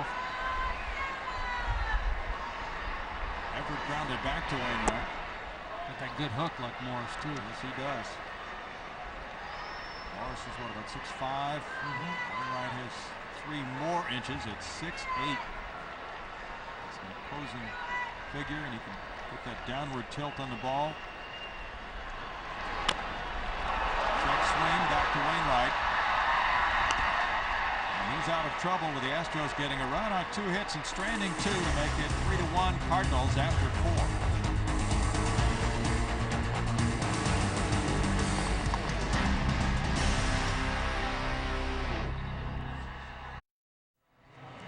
Aflac trivia answer. Jeff Bagwell won the unanimous MVP in the NL and in 1994. Who were the others? Carl Hubble, Orlando Cepeda, Mike Schmidt, Ken Caminetti, and Barry Bonds. Should have gotten Cammy. Yep. We did pretty good, though. That is quite something. Yeah, you actually got Hubble, even though we never mentioned his name. We knew who you meant. Yeah, didn't want to give him away. I thought, if people are grinding away at home, yeah, I don't want to say the answer. 3-1 Redbirds. So Taguchi has scored one of those runs. He started the 3-run rally with a single in the 3rd. Pops it up this time. Lance Berkman. As the ball is blown back into fair territory. 1 pitch, 1 out for Wandy Rodriguez. There's another of those first pitch strikes, and it gets him an easy out. And Wandy has a tough assignment tonight with Wainwright pitching so well. After giving up 3 in the 3rd to hold the line here to this Cardinal club, hungry for a win. Faces Kennedy next. Kennedy struck out in the 3rd. That's why I think the Cardinals pitching is going to be better than many people thought. The assumption was that they would be worse this year than last because they lost 3/5 of their rotation at the end of the year. Remember, Weaver wasn't there all year. But I just think the guys they've replaced him with have tremendous upside. Wainwright and Reyes again was in and out last year. Looping fly ball, and Adam Wainwright. And over for the second out. Join the Astros at Minute Maid Park for Easter Sunday. That's this Sunday as the Astros wrap up their 3-game series with the Cardinals. The first 20,000 kids 15 and under receive their very own Junction Jack plush doll, compliments of Bank of America. Tickets are still available and can be purchased now by calling 1-877-9-ASTROS, or you can pick them up tonight going to the website astros.com. 2 more games remaining in this series. Tomorrow night a 6:05 start. Sunday at 1:05. Here's Wainwright. Really unloaded. And there's a 1-ball, 1-strike count after his RBI double in the 3rd inning. Comes around for the 2nd time. And tops it foul for 1-2 count. Wandy Rodriguez out of the gate quickly last season. In April was 4-0 with a 2.53 earned run average, and the Astros won his first 5 starts. Berkman over into foul ground. That's a quick 5th inning, and it's 3-1 Cardinals.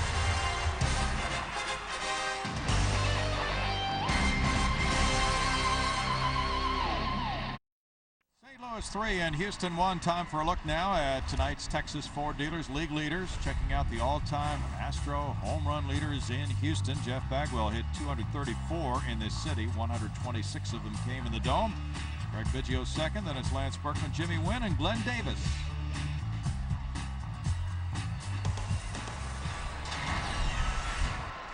3-1 Cardinals. Adam Wainwright was working on a no-hitter. Then he walked the leadoff man, Mike Lamb, gave up singles to Berkman and Scott. A Lee sacrifice fly. Got the Astros on the board in the 4th. Now he's given up 2 singles as he works to Brad Ausmus in the home 5th inning. Brad with a ground ball to 3rd in the 3rd inning. Wandy Rodriguez is on deck with Craig Biggio due to bat 3rd.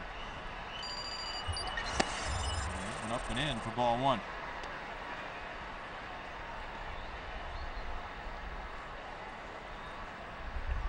Cardinals 3-run inning started down towards the bottom of the order when Taguchi led off with the single. Maybe the Astros will get something going kind of at the bottom of their order.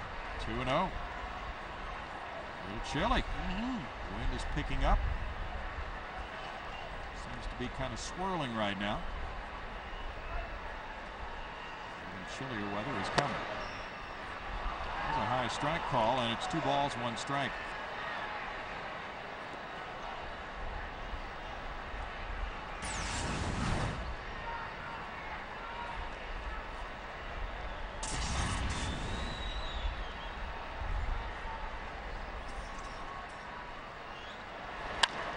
Osmus slicing it, foul. 2-2 the count to Brad. Micah Owings made his major league debut for the Diamondbacks at Washington against the Nationals. It was a good one. 5 innings, 1 hit, no runs. He threw 96 pitches. Diamondbacks lead at 7-0 in the 8th.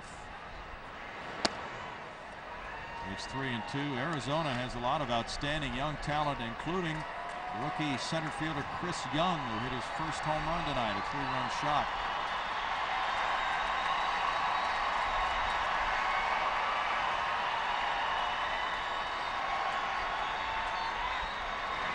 And ball 4 as Wainwright once again is up with the fastball for his 3rd walk.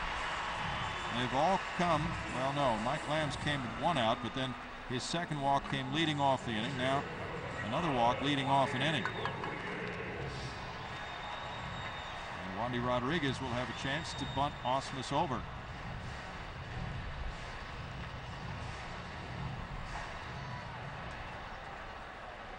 The Astros did not announce their 4th and 5th starters until after Wandy pitched here against Kansas City last Saturday. It was a very good outing for him.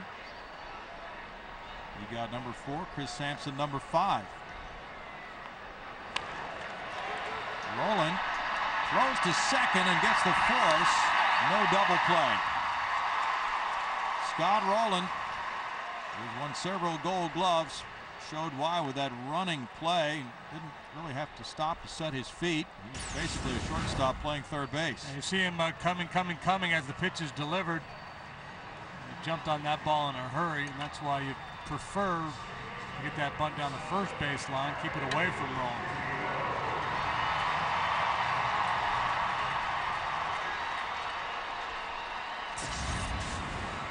Make Wainwright field that ball or Pujols, it would be a successful sacrifice. Well, that play went from 5 to 6. Now Craig Biggio popped up and grounded back to the pitcher. Pulls this one into left field. Rodriguez to second base, and Biggio climbs 1 hit closer toward 3,000. 2,935 for Craig now. Well, the good news about that failed sacrifice is that Wandy's a good athlete and runs well, and he was able to beat the relay at first base and stay out of the double play. And the Astros have runners at 1st and 2nd, and a chance to get a little something going here with Lamb and Berkman coming up. Lamb has not seen much to hit. He's walked both times, scored a run in the 4th.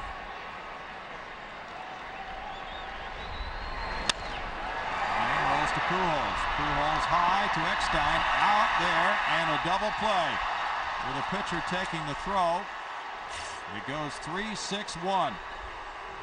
No runs a hit, and a man left. And after 5, it's 3-1 St. Louis.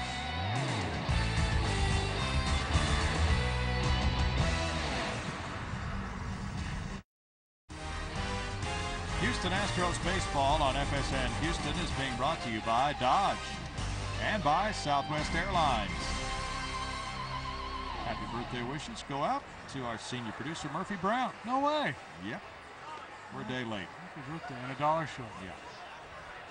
Happy birthday, Murph. Murph in the truck tonight as the fans bundle up outside, but still very pleasant. And if you took a poll, wouldn't they prefer the roof be open tonight? Yeah, I think so. Not that uncomfortable at all. Got a blanket to cuddle up under. Well, we might have to see about packing some blankets for the road trip. Could be a little brisk at Wrigley. He's looking very brisk for those day games, Monday, Tuesday, Wednesday.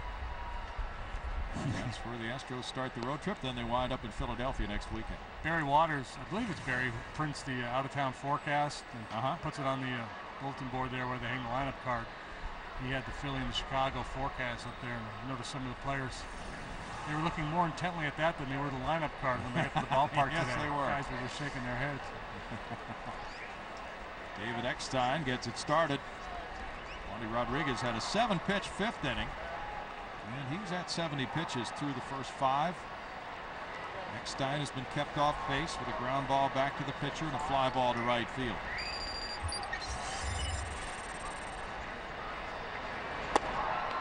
And there's strike 1 as Wandy keeps it down. Wandy shooting for win number 20 of his career, which would put him at 500 as a major league pitcher. 1 ball and 1 strike. He's had pretty good run support as a major league pitcher, an average of just under 5 runs per start.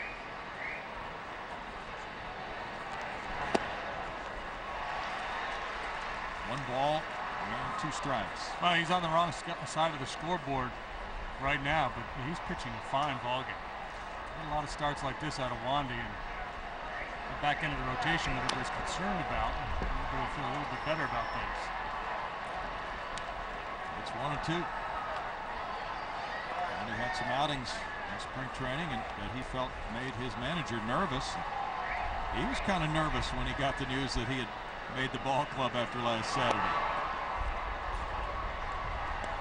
2 balls and 2 strikes. It's always a sigh of relief, JD, for those guys who are on the bubble and they get the good news. Yeah, well, you know, pretty much throughout spring, Phil had said Wandy Rodriguez is my 4th starter, but until you actually are told that it's your job, the demons creep into your head, and you wonder if they're going to change their mind. And Fernando Nieve was the opening night starter for Round Rock last night, as he was one of the contestants to be in the rotation. Didn't quite get it. Tap foul. Round Rock won 6-2. Nieve not involved in the decision last night. They beat Iowa. A home run from Brooks Conrad. Eric Munson was 3 for 4. He had a homer. Robert Pence made a good throw to the plate. Successful night for the Express.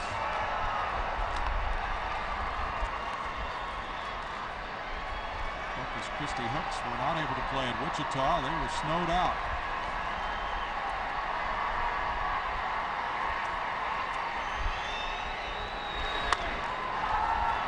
Adam Everett. Smooth play. Greg? You know, there's plenty of ways for you to get to the Astros games this year in multiple packages. You can choose from 3 great 27-game mini plans to fit your lifestyle. The change-up plan, the fastball plan, or the slider plan.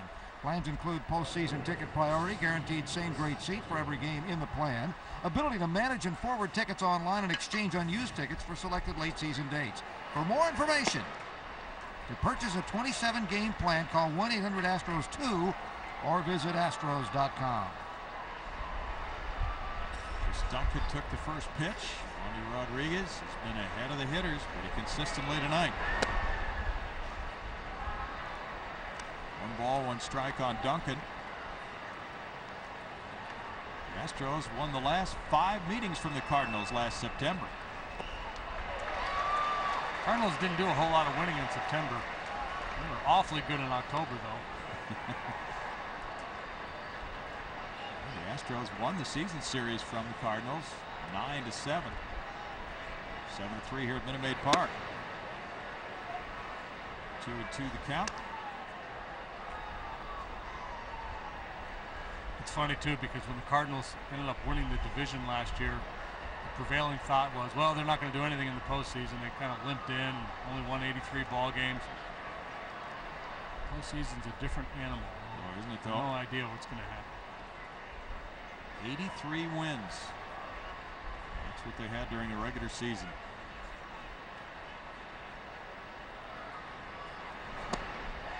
Ooh, man. 3-2 on another close call.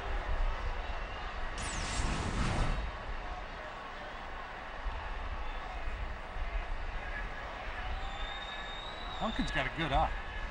Yeah, that is lucky. He's laid off some very close pitches with 2 strikes on him today. And he rips this one up the right field line past the diving Berkman. It hops on into the corner. Duncan heading for second. Luke Scott will get it in. He's being waved on to third. Relay from Everett. And he's out.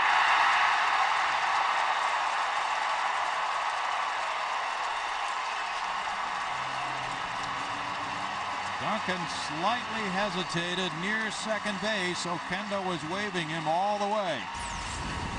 Speed not a big part of Duncan's game, and he may have gotten caught just assuming that Oquendo would hold him up.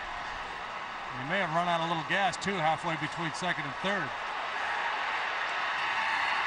A nice job there by Mike Lamb dropping that leg down to keep him off the base. Tremendous relay throw by Adam Everett, who just turned and fired with great accuracy. And Luke Scott's right elbow tested as he dug it out of the right field corner. 9-6-5 for the second out. Pujols might have been part of the thinking by the Cardinals by Oquendo. I know Scott's been bothered by that elbow, so their scouting report may have said go ahead and try to take an extra base on the right fielder. Broken bat. It splinters as the ball rolls to Berkman, and he gets Pujols. In the sixth inning, no runs, a hit. Wandy Rodriguez pitching well. Cardinals leading 3-1.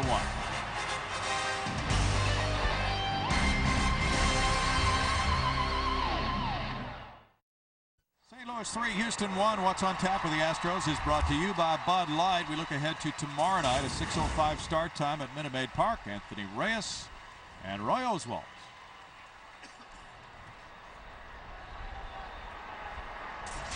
Lance Berkman leads it off in the home sixth inning. He's 1 for 2.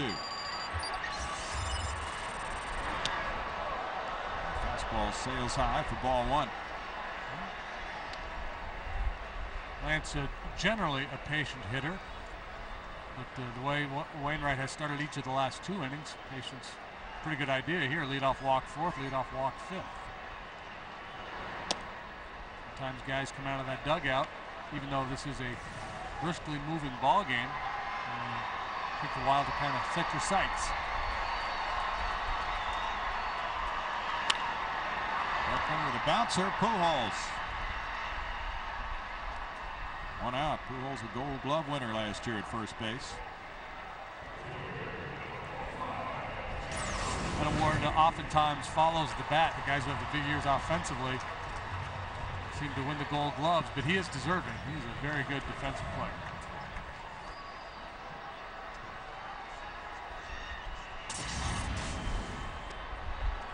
Carlos Lee is 0 for 1 with a sac fly. Lee takes strike 1.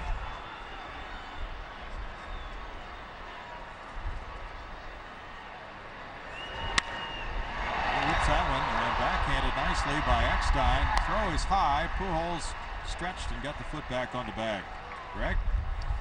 Tonight's broadcast is on AFN, the American Forces Network, broadcasting to the U.S. Armed Forces, serving in 176 countries and aboard ships at sea. They're watching around the world in Iraq, Germany, Italy, Southwest Asia, South Korea, and Japan, so we all welcome you. Yes, we do. Happy to have you on board with us. Luke Scott single to right in the 4th inning. A bad hop over Adam Kennedy. He's 1 for 2.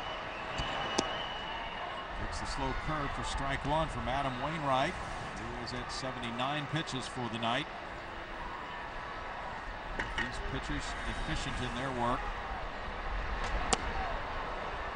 It's 0-2. Chris Burke on deck. Jason Isringhausen, the Cardinal closer, has pitched once in the first 3 games. He had hip surgery.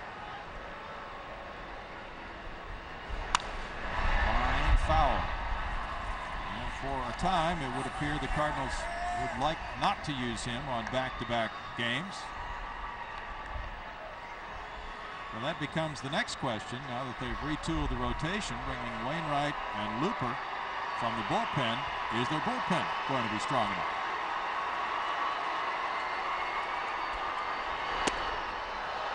Similar to the Pirates, who were just in town and traded their closer away, elevated Solomon Torres to that closer role. And the question becomes who's going to take his spot. But so far, they've handled it pretty well. And Cardinals have some good arms down their bullpen, including big Russ Springer. Yeah, he's back with them. That's strike 3, and the curve works again for Wainwright. He has a 1-2-3 6th inning, gets his 4th strikeout to end it, and leads 3-1.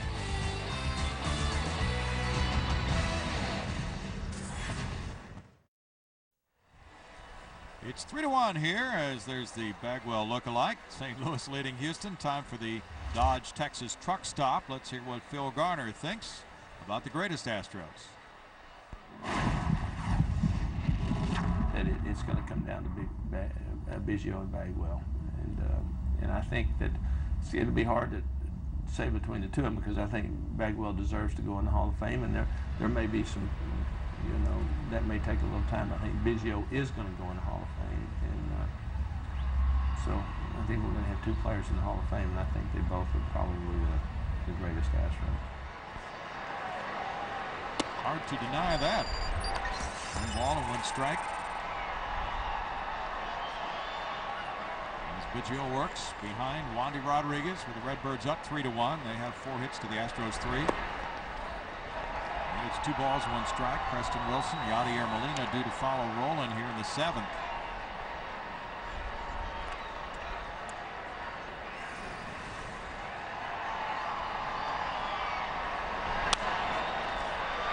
Soft pop, foul and out of play, 2-2. Perhaps the Cardinals were happy to get out on the road after being swept at home, getting the World Series rings, all the reminders of last year's success, but it's a brand new season.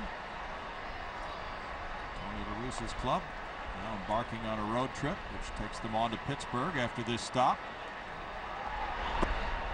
Rolen strikes out. Number 5 for Wandy Rodriguez.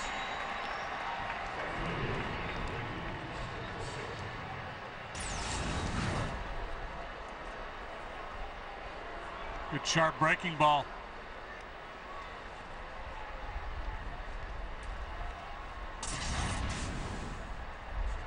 Preston Wilson has struck out and grounded out.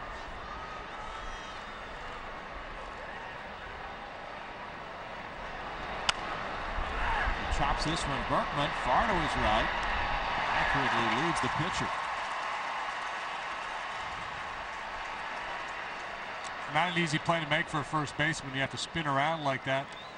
You'd like to be close enough where you can make the underhand toss because you're trying to throw the ball up above the waist of the pitcher, because sometimes if you throw it down around the legs, it's hard to handle. The pitcher will catch the ball and kick it out of his own mitt.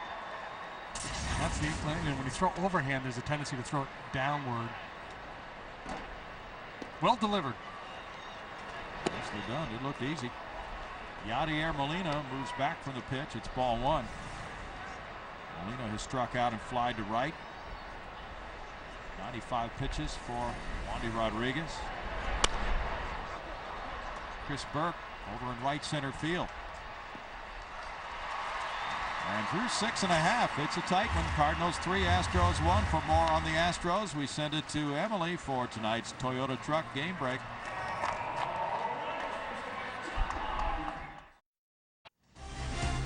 Houston Astros baseball on FSN Houston is being brought to you by Corona, by Tilson Homes, and by Whataburger.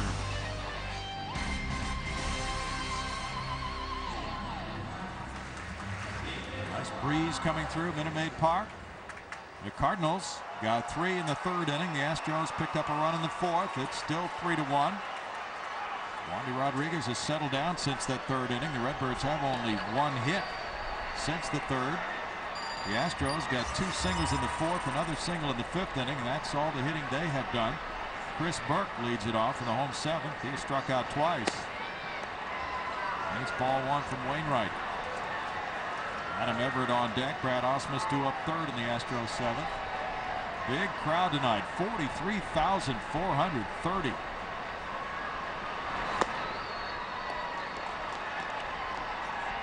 One ball and 1 strike, the count. That is another huge crowd. Not too far below opening night, 43,803, which is the biggest in the history of this park, including postseason. 2 balls, 1 strike. Anthony Reyes and Roy Oswalt tomorrow night at 6:05. And Kip Wells and Jason Jennings in a Baylor matchup Sunday at 1:05.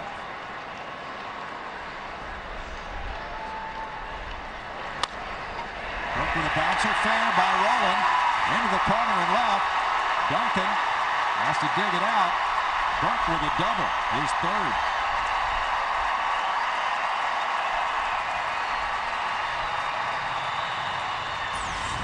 Get him stirred up in the Cardinal bullpen. Leadoff double here as the Astros try to come from behind.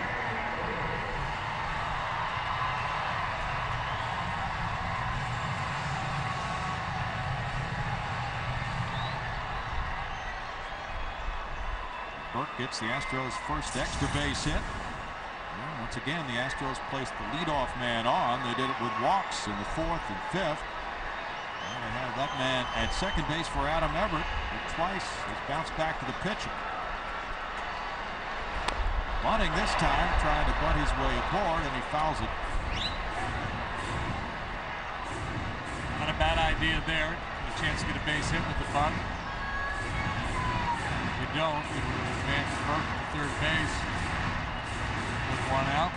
Not much easier for Ausmus to drive him in. Still got some outs to play with.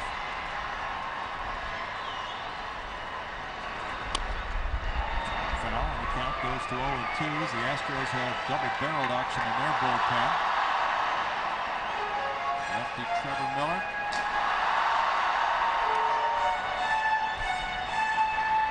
Right-hander's Rick White. Now it's Ryan Franklin for St. Louis. Lefty might have been Flores. Maybe Flores is the lefty. 1-2 the count. Well, Wainwright likes that curveball. He's throwing a bunch of them here tonight. He has. 135 starts in the minors. First major league start going well for him tonight. Soft fly ball. Pujols. Kennedy, Wilson, it drops in. A pop fly single for Everett, first and third, nobody out.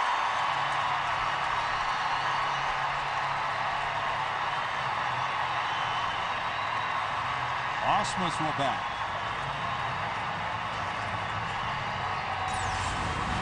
Sometimes you need a little good fortune. This ball off the end of the bat, just a little blooper. Kennedy got a lot of sight of it, I think.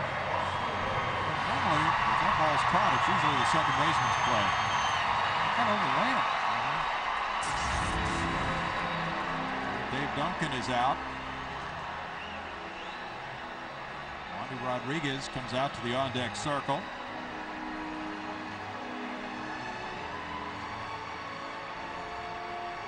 Since Tony La Russa started managing the Redbirds in 1996, been such an entertaining series. The Astros have won 77 and the Cardinals have won 87. Let's find out what Jeff Bagwell likes to do when he takes time out away from the field. Brought to you by Corona Extra. Didn't know he was into snow skiing. Well, yeah, he was skiing this spring. Okay. And I was asking him about it. He said he grew up skiing, did a lot of skiing as a kid. Oh, sure. Had one of his best days, he said, he was out on the slopes with his daughter. Oh, nice. That's kind of cool. Brad Ausmus with a grounder to third and a walk.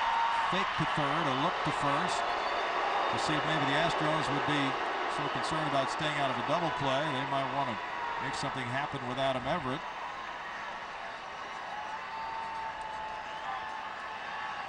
Try to get the potential tying run over into scoring position.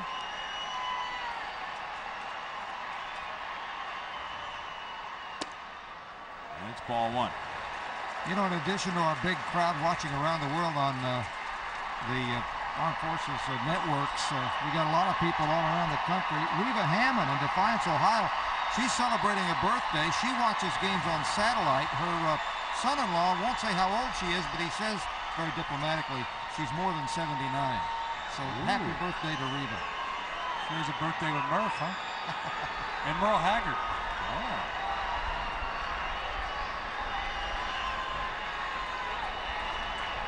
Runner coming on a squeeze.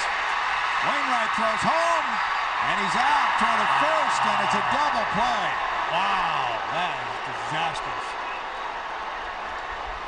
You almost never see a squeeze with nobody out. Usually think of a squeeze as a one-out play. The Astros rolled the dice there. And it came up craps. And almost all the time, that's going to work. You know, typically, you get any kind of a bunt down in a squeeze play. Just get it down, and you're going to score the run. But Wainwright is on this thing in a hurry. He makes a perfect little underhand flip to Molina, and then he has the presence of mind to spin and make the throw down to first base to complete the double play.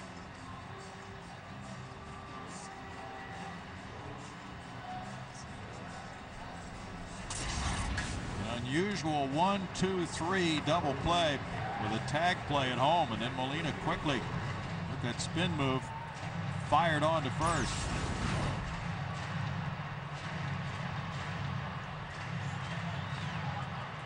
May not have gotten it.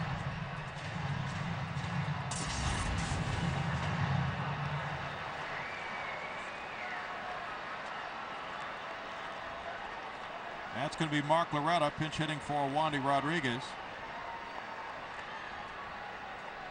With Everett taking second on that double play. And Craig Biggio on deck. Loretta's the batter.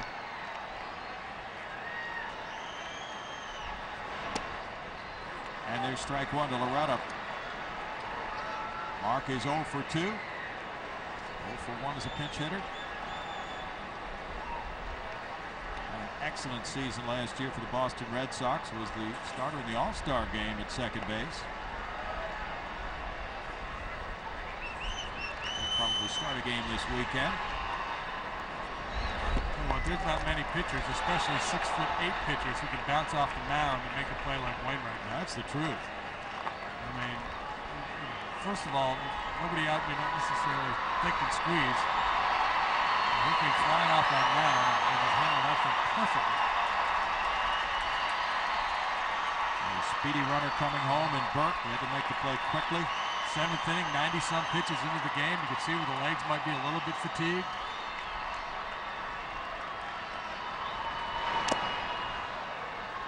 Foul ball makes it a 1-2 count on Loretta. Returning to the Astros for his second tour of duty after hitting .285 with the Red Sox.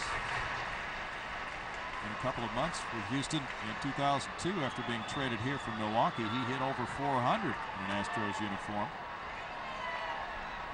So Taguchi plays him into right center field.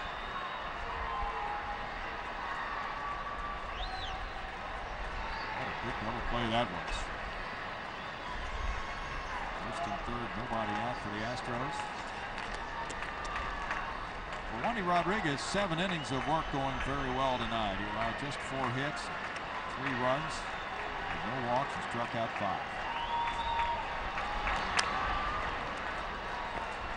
He faced just 3 batters in 6 of the 7 innings he pitched.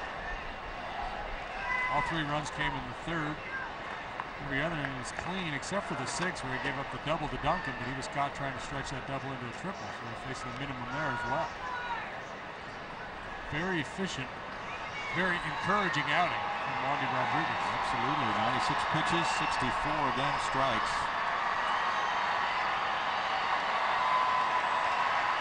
Loretta's a very good 2-strike hitter. This would be a huge lift here if he could drive Everett in, get something out of this inning.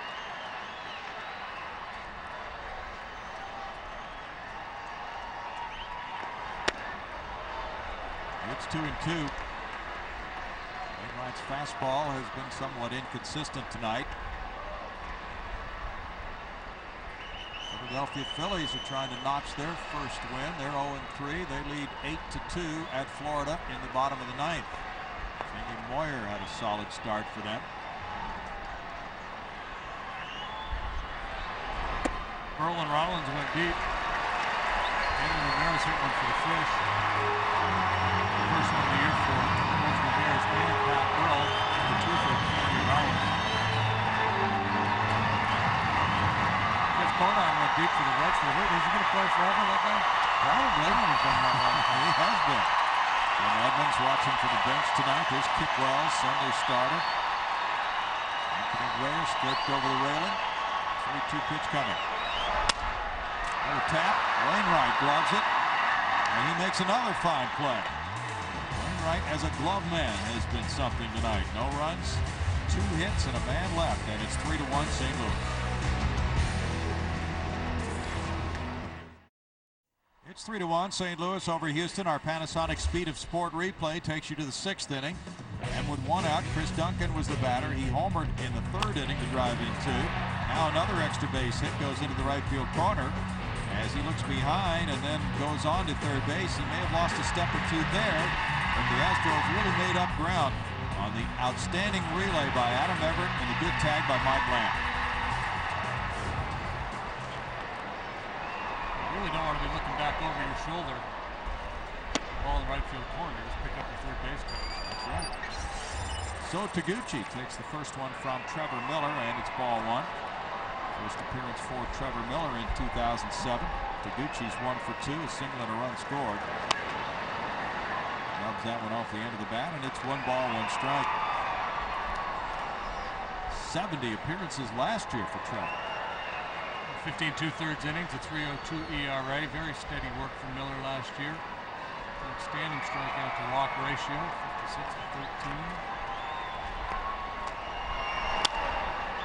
Flared up the right field line with Scott coming over.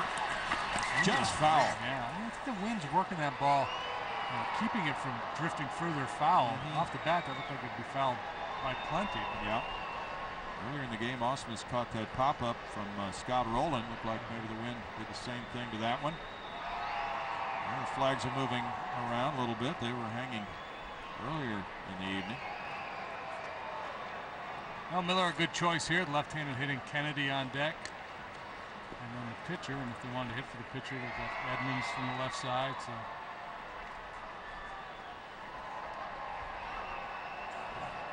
plus you got to get him in a ball game and then work yet. That's right. Strike 3. Taguchi caught looking. Strikeout number 6 for Astros pitching tonight.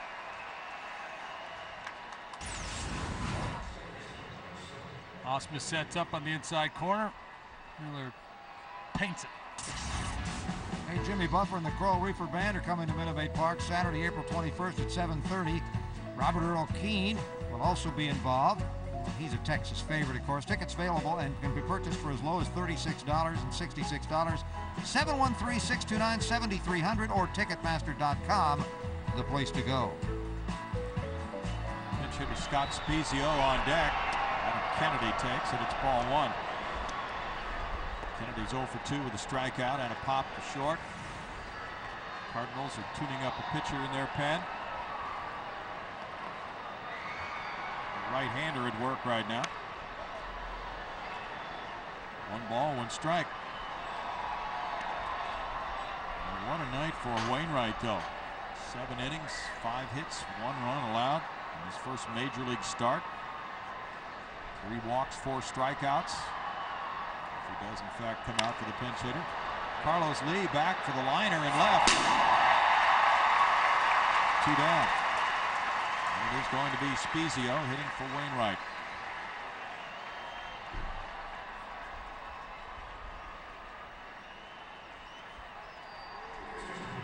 Spezio's had a chance to play some outfield with the injury to Encarnacion. He can play just about anywhere.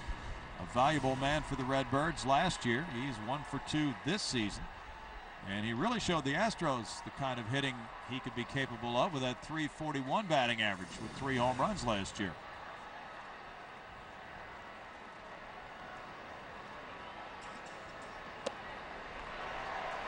Strike to Spezio. He and his father Ed have both gotten World Series rings from the Cardinals. Ed played on the '67 Cardinals.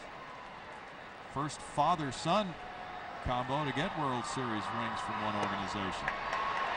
In terms of playing, and of course, pitching coach Dave Duncan and his son Chris got the rings for last year.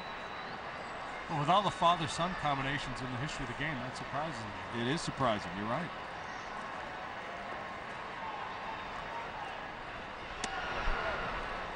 It's 1-2. And when they had the ceremony, they had Ed come out and present the ring from last year to Scott.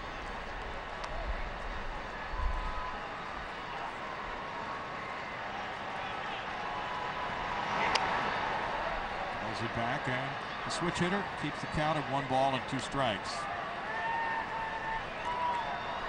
In the offseason, he signed a 2-year deal to stay with St. Louis. Had a good spring.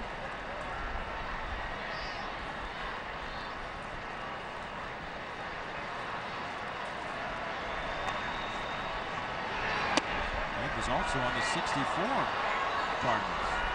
He wins a couple of rings. 2 balls, 2 strikes. Eckstein on deck. The Astros have the top of the order due up in the bottom of the 8th. Biggio, Lamb, and Berkman.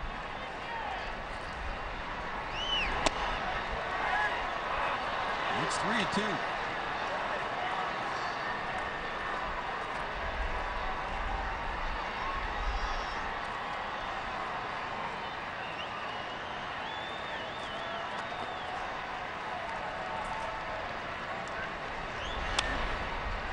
Foul back. Still a full count. The Cardinals came into this game with an ERA of 5.33 for their first 3 outings, but they had gotten 6 innings from each of their starting pitchers. Now they get 7 from Wainwright tonight. And he has by far the best numbers the first time through the rotation so far. That's a check swing call at first, and the call goes the Cardinals' way with Tim Sheeta indicating that Spezio gets ball 4. David Eckstein, the batter, next. This was supposed to be Chris Carpenter's start. Hurt his elbow in his first start, had some inflammation. He threw a bullpen session before the game today, and I don't expect him to miss any further time. He's due up again on Tuesday for the Redbirds. A sigh of relief for them with his importance to this rotation.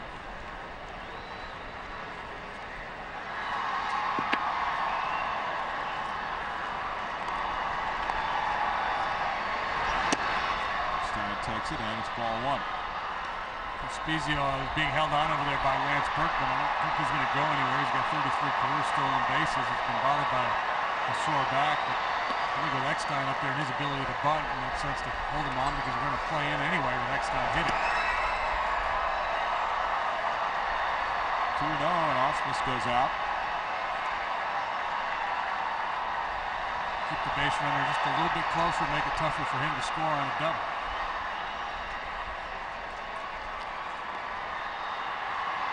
Astros with a veteran, experienced bullpen. Bringing Miller into the action for the first time. And when he got the first man he faced, Taguchi, that made the Astros relievers 9 for 9 in retiring the first batters they faced so far this season.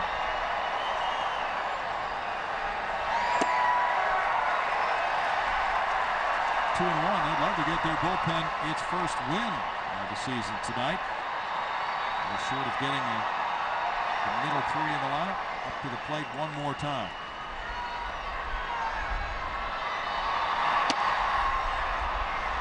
That's 3-1 now to Eckstein. Who we say is up for the Cardinals? Who's coming in?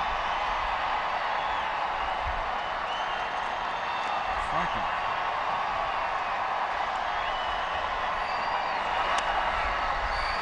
Foul back, and it's 3 balls, 2 strikes.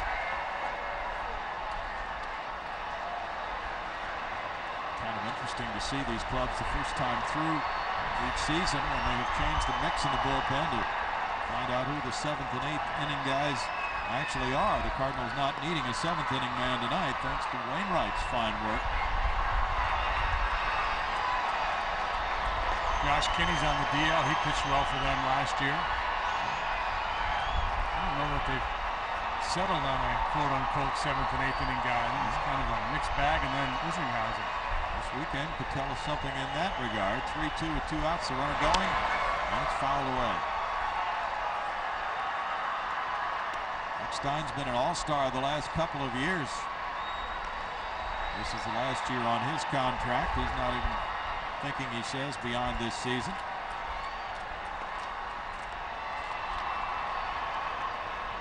"32 years old.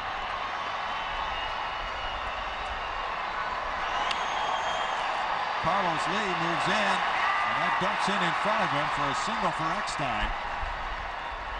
Eckstein now 1 for 4, gets Spezio to second, and that brings up Duncan. Our Valero energy to take anywhere play is provided by Chris Duncan, swinging the bat in the third.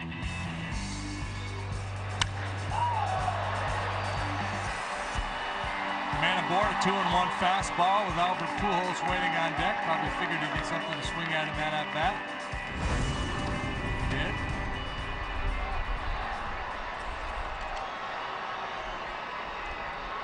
The Cardinals' second home run in their 4 games so far. Duncan also with that double in the 6th inning, throwing out a third and a key out in this game. Cardinals have not left a man on base. Astros has stranded 5.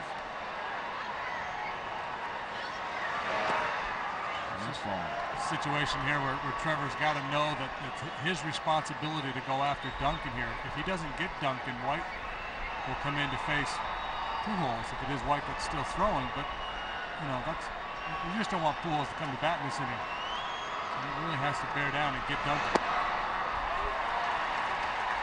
1-1 to count.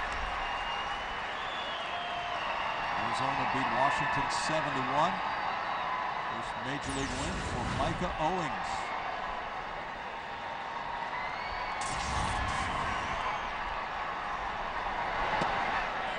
Strike call makes it 1-2.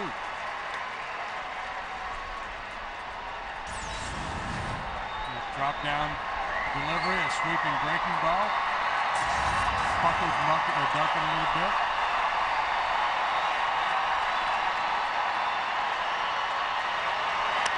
Duncan fouls it. Good pitch there after the off-speed breaking pitches.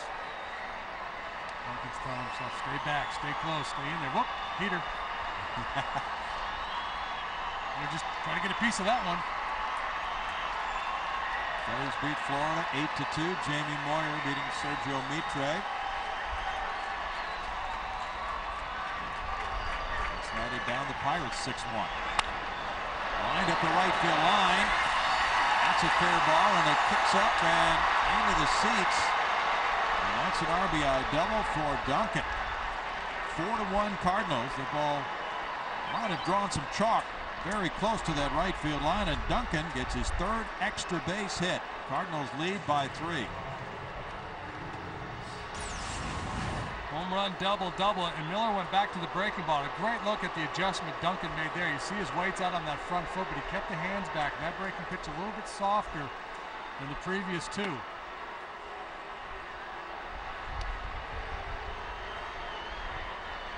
Duncan, we talked early in the ball game, had almost no success against lefties last year, having a big night. All of that bat's coming against left-handers. A homer, 2 doubles, 3 runs batted in for Duncan, and he provides the difference in this 4-1 score. Intentional walk to Pujols. Brings up Roland. And also will bring a pitching change to the right-hander. The Cardinals getting an extra run on their lead here in the 8th inning will give the bullpen now more working room.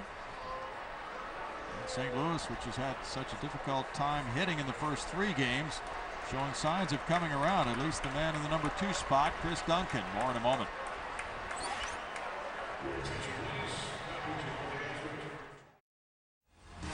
Houston Astros baseball on FSN Houston is being brought to you by Southwest Airlines and by your Texas Ford dealers.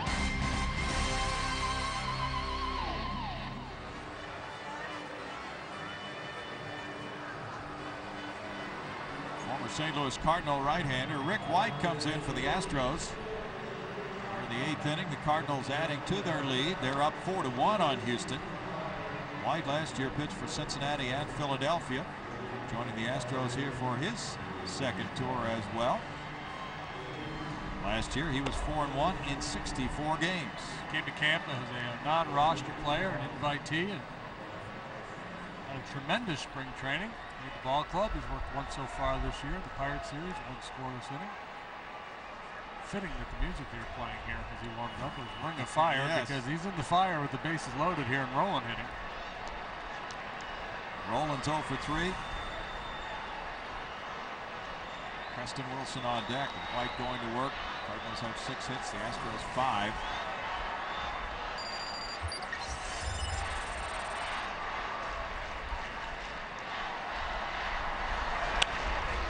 That's fastball fouled away, and there's strike 1. White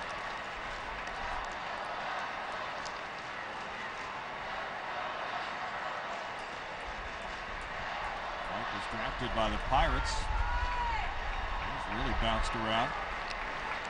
Looked extremely sharp this spring training, making the Astros as a non-roster pitcher. That's a spot there, and it's 0-2 for Rick White.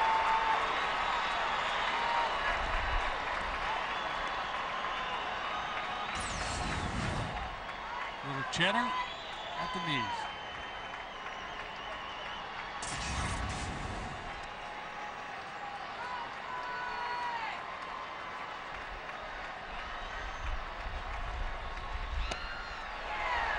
Ball and 2 strikes.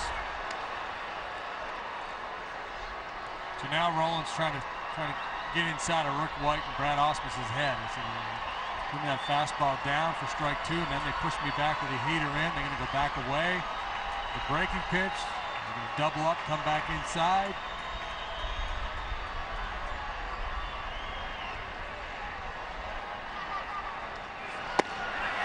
Fastball caught and looking.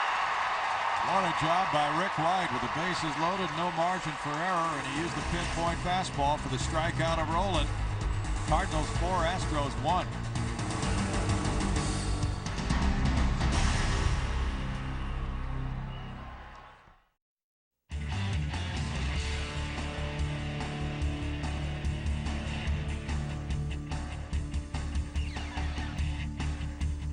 I love being a Houston Astro, and I always will.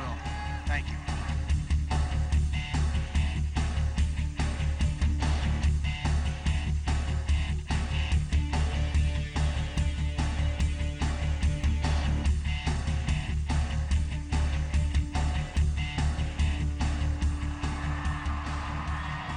Our Geico quote comes from Astros owner Drayton McClain.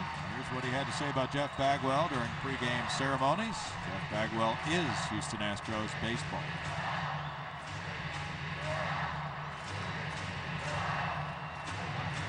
Jeff's longtime teammate Craig Biggio leads it off in a home 8th inning against the relief pitcher Ryan Franklin, just entering the game after Adam Wainwright went 7, allowing 5 hits, 1 run. 4-1 St. Louis. In left field, it's Skip Schumacher. He's batting 9th. The pitcher's in the number 2 spot. Chris Duncan coming out after a big evening. 3 extra base hits. Biggio taps it. Gave it X time. 1 pitch, 1 out for Franklin, who just joined the Cardinals this year as a free agent. Last year he was a Red and a Philly. 46 games with the Phils, 20 with Cincinnati, 66 ball games, a 6-7 record, a 454 earned run average.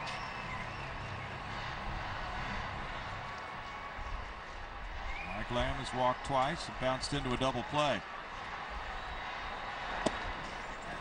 Fastball's good for strike 1. It came in at 92. Franklin was drafted by Seattle, then signed with the Phils. Cincinnati. Foul pop goes out of play for Roland. He was mostly as a starting pitcher in his time in Seattle. Made 30 or more starts, 2003, 4, and 5, and came to camp with the Cardinals with a chance of being part of their rotation.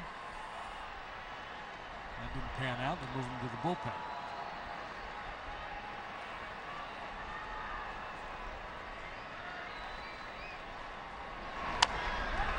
Taps it. Franklin going to cover as Pujols decides to take it himself. 2 down. And now Lance Berkman in this 4-1 game. Berkman is 1 for 3.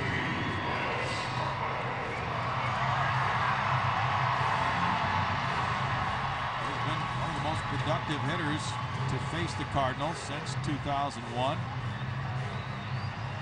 23 homers and 85 runs batted in that span. Well, to a certain extent, mission accomplished already for Franklin, because it's the one thing Tony La Russa didn't want to see is Berkman lead coming up here with guys on base where they could tie the ball game. That cannot happen. Good job, Ryan Franklin. Franklin comes out after just a few pitches. Biggio and Lamb, and it's 4-1 Cardinals. More in a moment.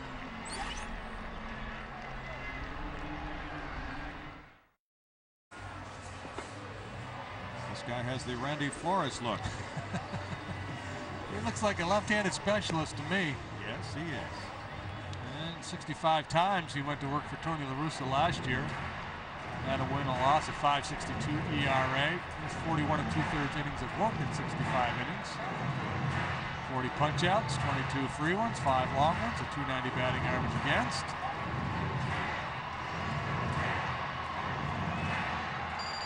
He will face the right-handed hitting Berkman, who's 1 for 3.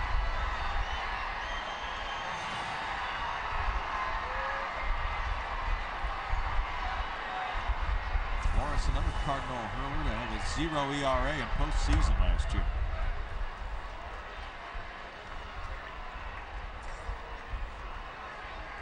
They won a game in the league championship series for St. Louis.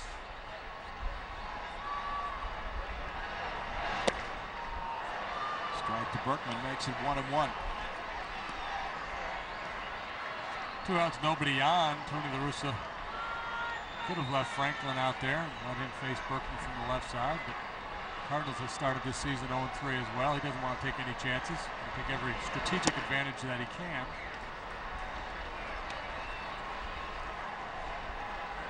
Two balls and a strike. Flores pitched in the first 2 games for the Cardinals. 2-2. 65 outings last year. He would seem to be in line. A lot more work again this season, along with Tyler Johnson. Lee on deck.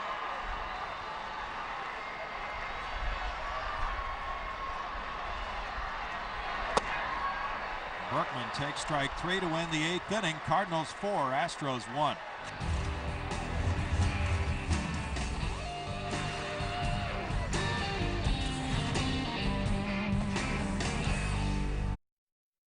It's 4-1. The Cardinals leading the Astros. Haven't seen that color of green in Astros paraphernalia before, but then you see new colors all the time. Maybe that's the spring fashion tip of the year, JD. Yeah, I wear like green. That. Yeah, mix it up a little bit. Well, those fans in Cincinnati were all bundled up for the Reds' 6-1 win over the Pirates tonight. They were wearing shorts for the opener, and not quite the case with their garb tonight. They're all wrapped up. Preston Wilson leads it off in the 9th inning against Rick White. He's 0 for 3. The Reds made them warm with that Conine 3-run homer and a 6-1 win. Matt Belisle, the winning pitcher. They strike 1.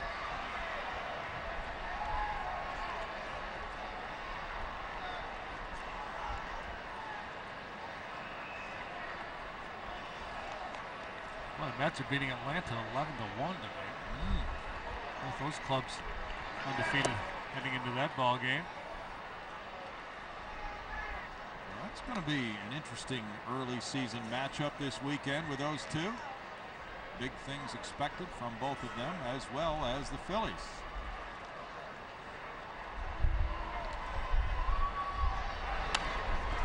Popped back by Wilson. It's no balls, 2 strikes. And that win the Phillies had tonight over the Marlins, their first win of the year. Arizona beat Washington. San Francisco and the Dodgers just underway. They're in the 2nd. That's going to be a fun series.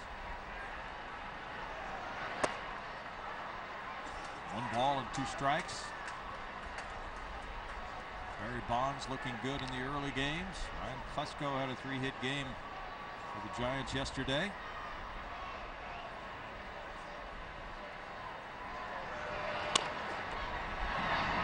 Tapped wide of third base, still a 1 ball, 2 strike count. That West is tough to pick this year, isn't it? I kind of like the Dodgers, but it is very difficult to. Arizona could surprise. Yeah. Randy Johnson should be back pretty soon. Making good progress. Right Lamb. one down in the 9th inning. Yeah, I think Big Unit threw another bullpen today. And apparently no effects. Yadier Molina, 0 for 3, comes up. Rick White got Scott Rowland. The bases loaded to end the Cardinal 8th inning. Total of 11 hits. The Cardinals with 6 of those tonight. The starting pitchers had a good game. Broken bat, Adam Wainwright. 2 outs. And it's So Taguchi.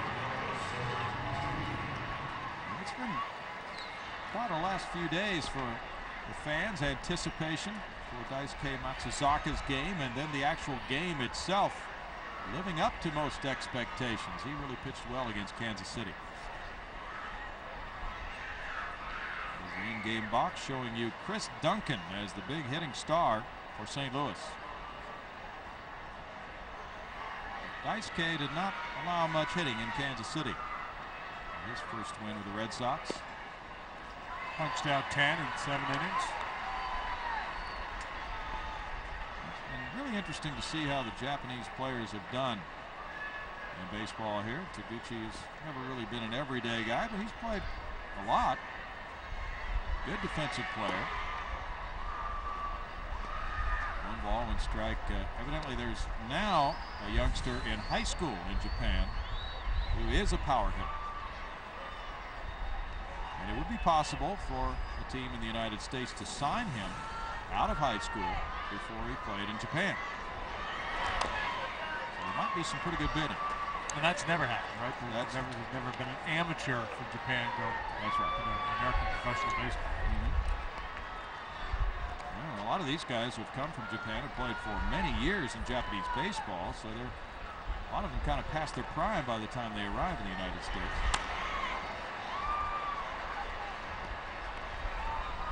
Jimmy Wynn has joined us for the pregame show and a special night honoring Jeff Bagwell, who shattered many of Jimmy's marks in power. He's number 24. Was retired by the Astros in 2005. You see what his career amounted to, a very great career here with the Astros, and then of course more as he moved on to the Dodgers. And he will be back for the postgame show with Greg Lucas right after the ball game tonight. Always good to see the toy cannon.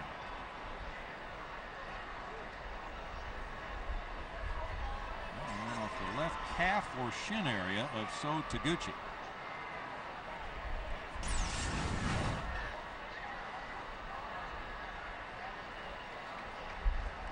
Ouch.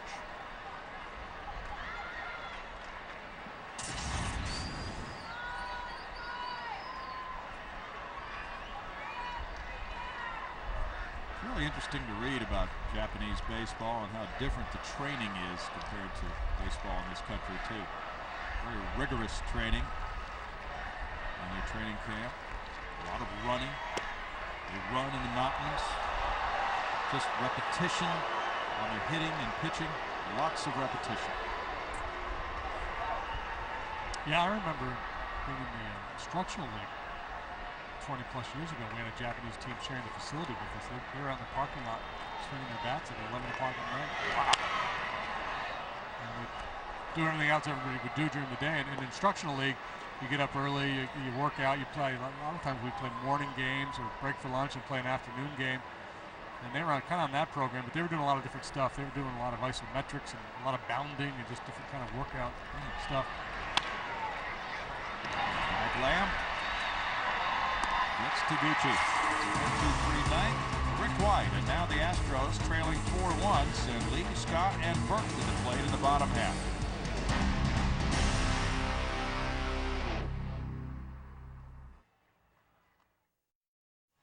It's 4-1. St. Louis has outpitched Houston so far, but the pitching has been generally good throughout this game. And now the Astros are hoping for a furious bottom of the 9th inning rally. The Cardinals go with their closer in a save situation. 3-run lead, 1 inning to go. It is Jason Isringhausen coming in. He'll be the 4th pitcher to work for Tony La Russa in this game tonight. His 2nd outing of the year, coming back from hip surgery. Greg Biggio has a hit, as does Lance Berkman. Luke Scott with a single. Chris Burke a double. A single by Adam Everett. Only 1 extra base hit for the Astros. Burke's double leading off the 7th inning. And then he advanced to third on an Everett single. And then the big turnaround play of this game. First and third, nobody out. Squeeze bunt. Osmus bunted back to the pitcher Wainwright, who quickly got to the ball, tossed underhanded to Molina, made the tag on Burke, and then spun and fired to first to get a double play on Osmus.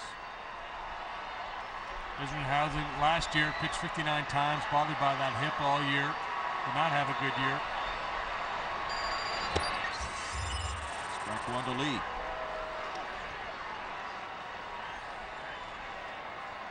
Ten. 33 saves, but he failed 10 times. Yeah.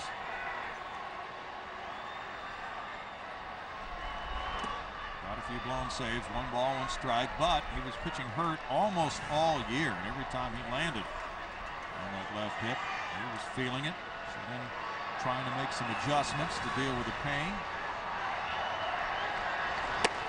And he gained a lot of respect from his teammates in the bullpen for staying with it so long before finally yielding and having surgery in September. Good riding fastball there, beats Lee. He pitched Wednesday night against the Mets with a 10-pitch 9th inning. Rowland drops the ball, recovers, safe.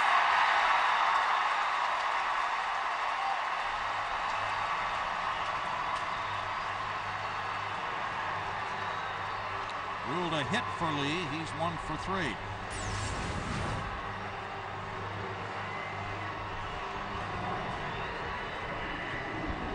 85 on my scorecard. Yeah. But then he did have the range to his left. He was kind of leaning down, reaching for it. So he's credited with a hit. And it's Luke Scott. 1 for 3. To left field. It's slicing and foul. On the second deck.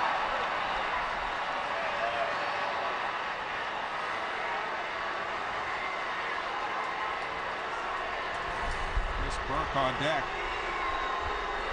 Well, sometimes when you're scuffling, you need the other club to open the door for you a little bit. Maybe there by the base hit by Little get the Astros going. Well, we've seen Rowland make that play many, many times. 0-2 the count. Isringhausen is shooting for his 250th career save.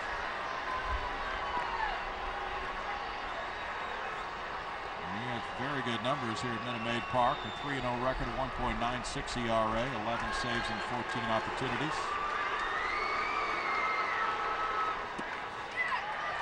Features the big curveball at times. It's 1-2. Lewis's closer has become the all-time save leader for St. Louis. Began his career with the Mets. He was with Oakland. And the Cardinals before the 2002 season.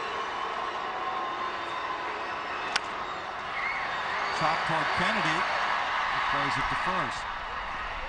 1 out would lead to second. And it's funny how things work out back in the day. This is more than a decade ago. Isringhausen and Bill Pulsifer, and there was another. Who was the third? Was it Paul Wilson? Was he part of that? Yes. Trifecta, and they're all supposed to emerge as the mainstays of the New York Mets rotation. Well, they call them Generation K. Isringhausen with very good numbers against the Astros last year, had an ERA of 0 against Houston. Chris Burke 1 for 3, a double, and there's ball 1. Isringhausen has converted 85% of his saves in his career. Opportunities. 2-0.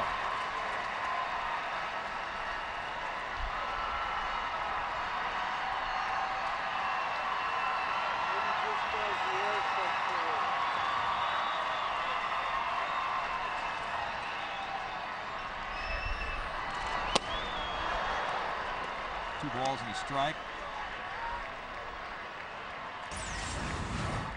There's a lot of cut fastballs. It's a cutter, a tight little slider, but it's at 89 miles an hour, just a little late movement. Pulled foul, I think. Cubs won 9-3 at Milwaukee. Rich Hill the winner. They're 2-2 now. Mark DeRosa hit his second homer. Ronnie Cedeno his first. Corey Hart connecting for his first for Milwaukee. Jason Hurst is making his Rockies debut, leading 1-0 at San Diego in the third. And that's a full count.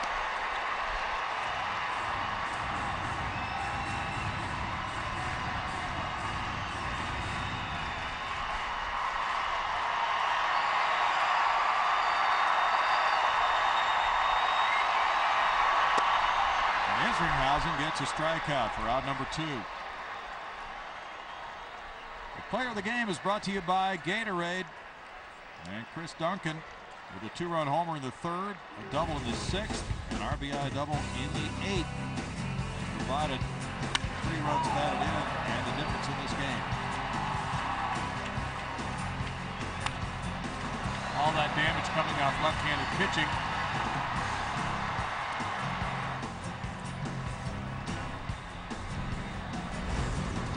Astros were able to shut down Roland and Pujols. The other bats in the middle of the order, but not Duncan.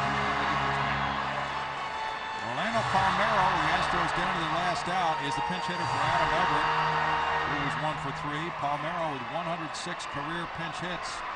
One away from tying Gates Brown on the all-time list. He's 1 for 3 this season. Roland comes in on the grass at third. Foul for strike 1.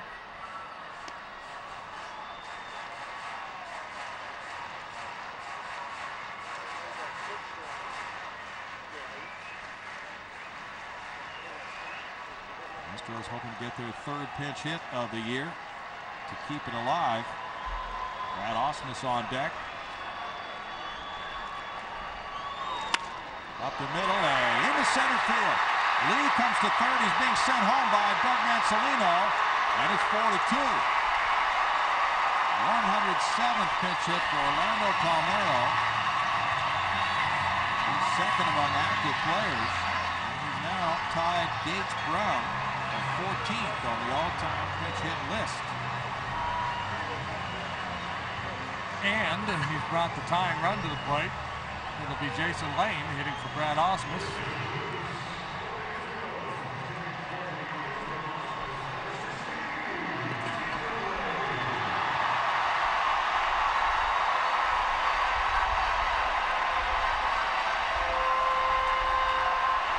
Jason Lane, who got a chance to move into the lineup with the injury to Luke Scott, is 2 for 8 in the last 2 games with a homer. After a very good spring.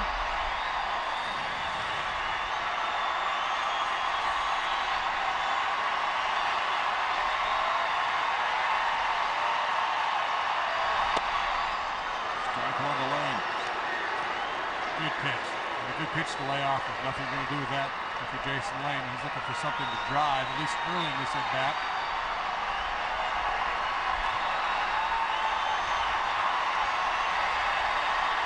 Ensberg on deck. Way into right field. Wilson back.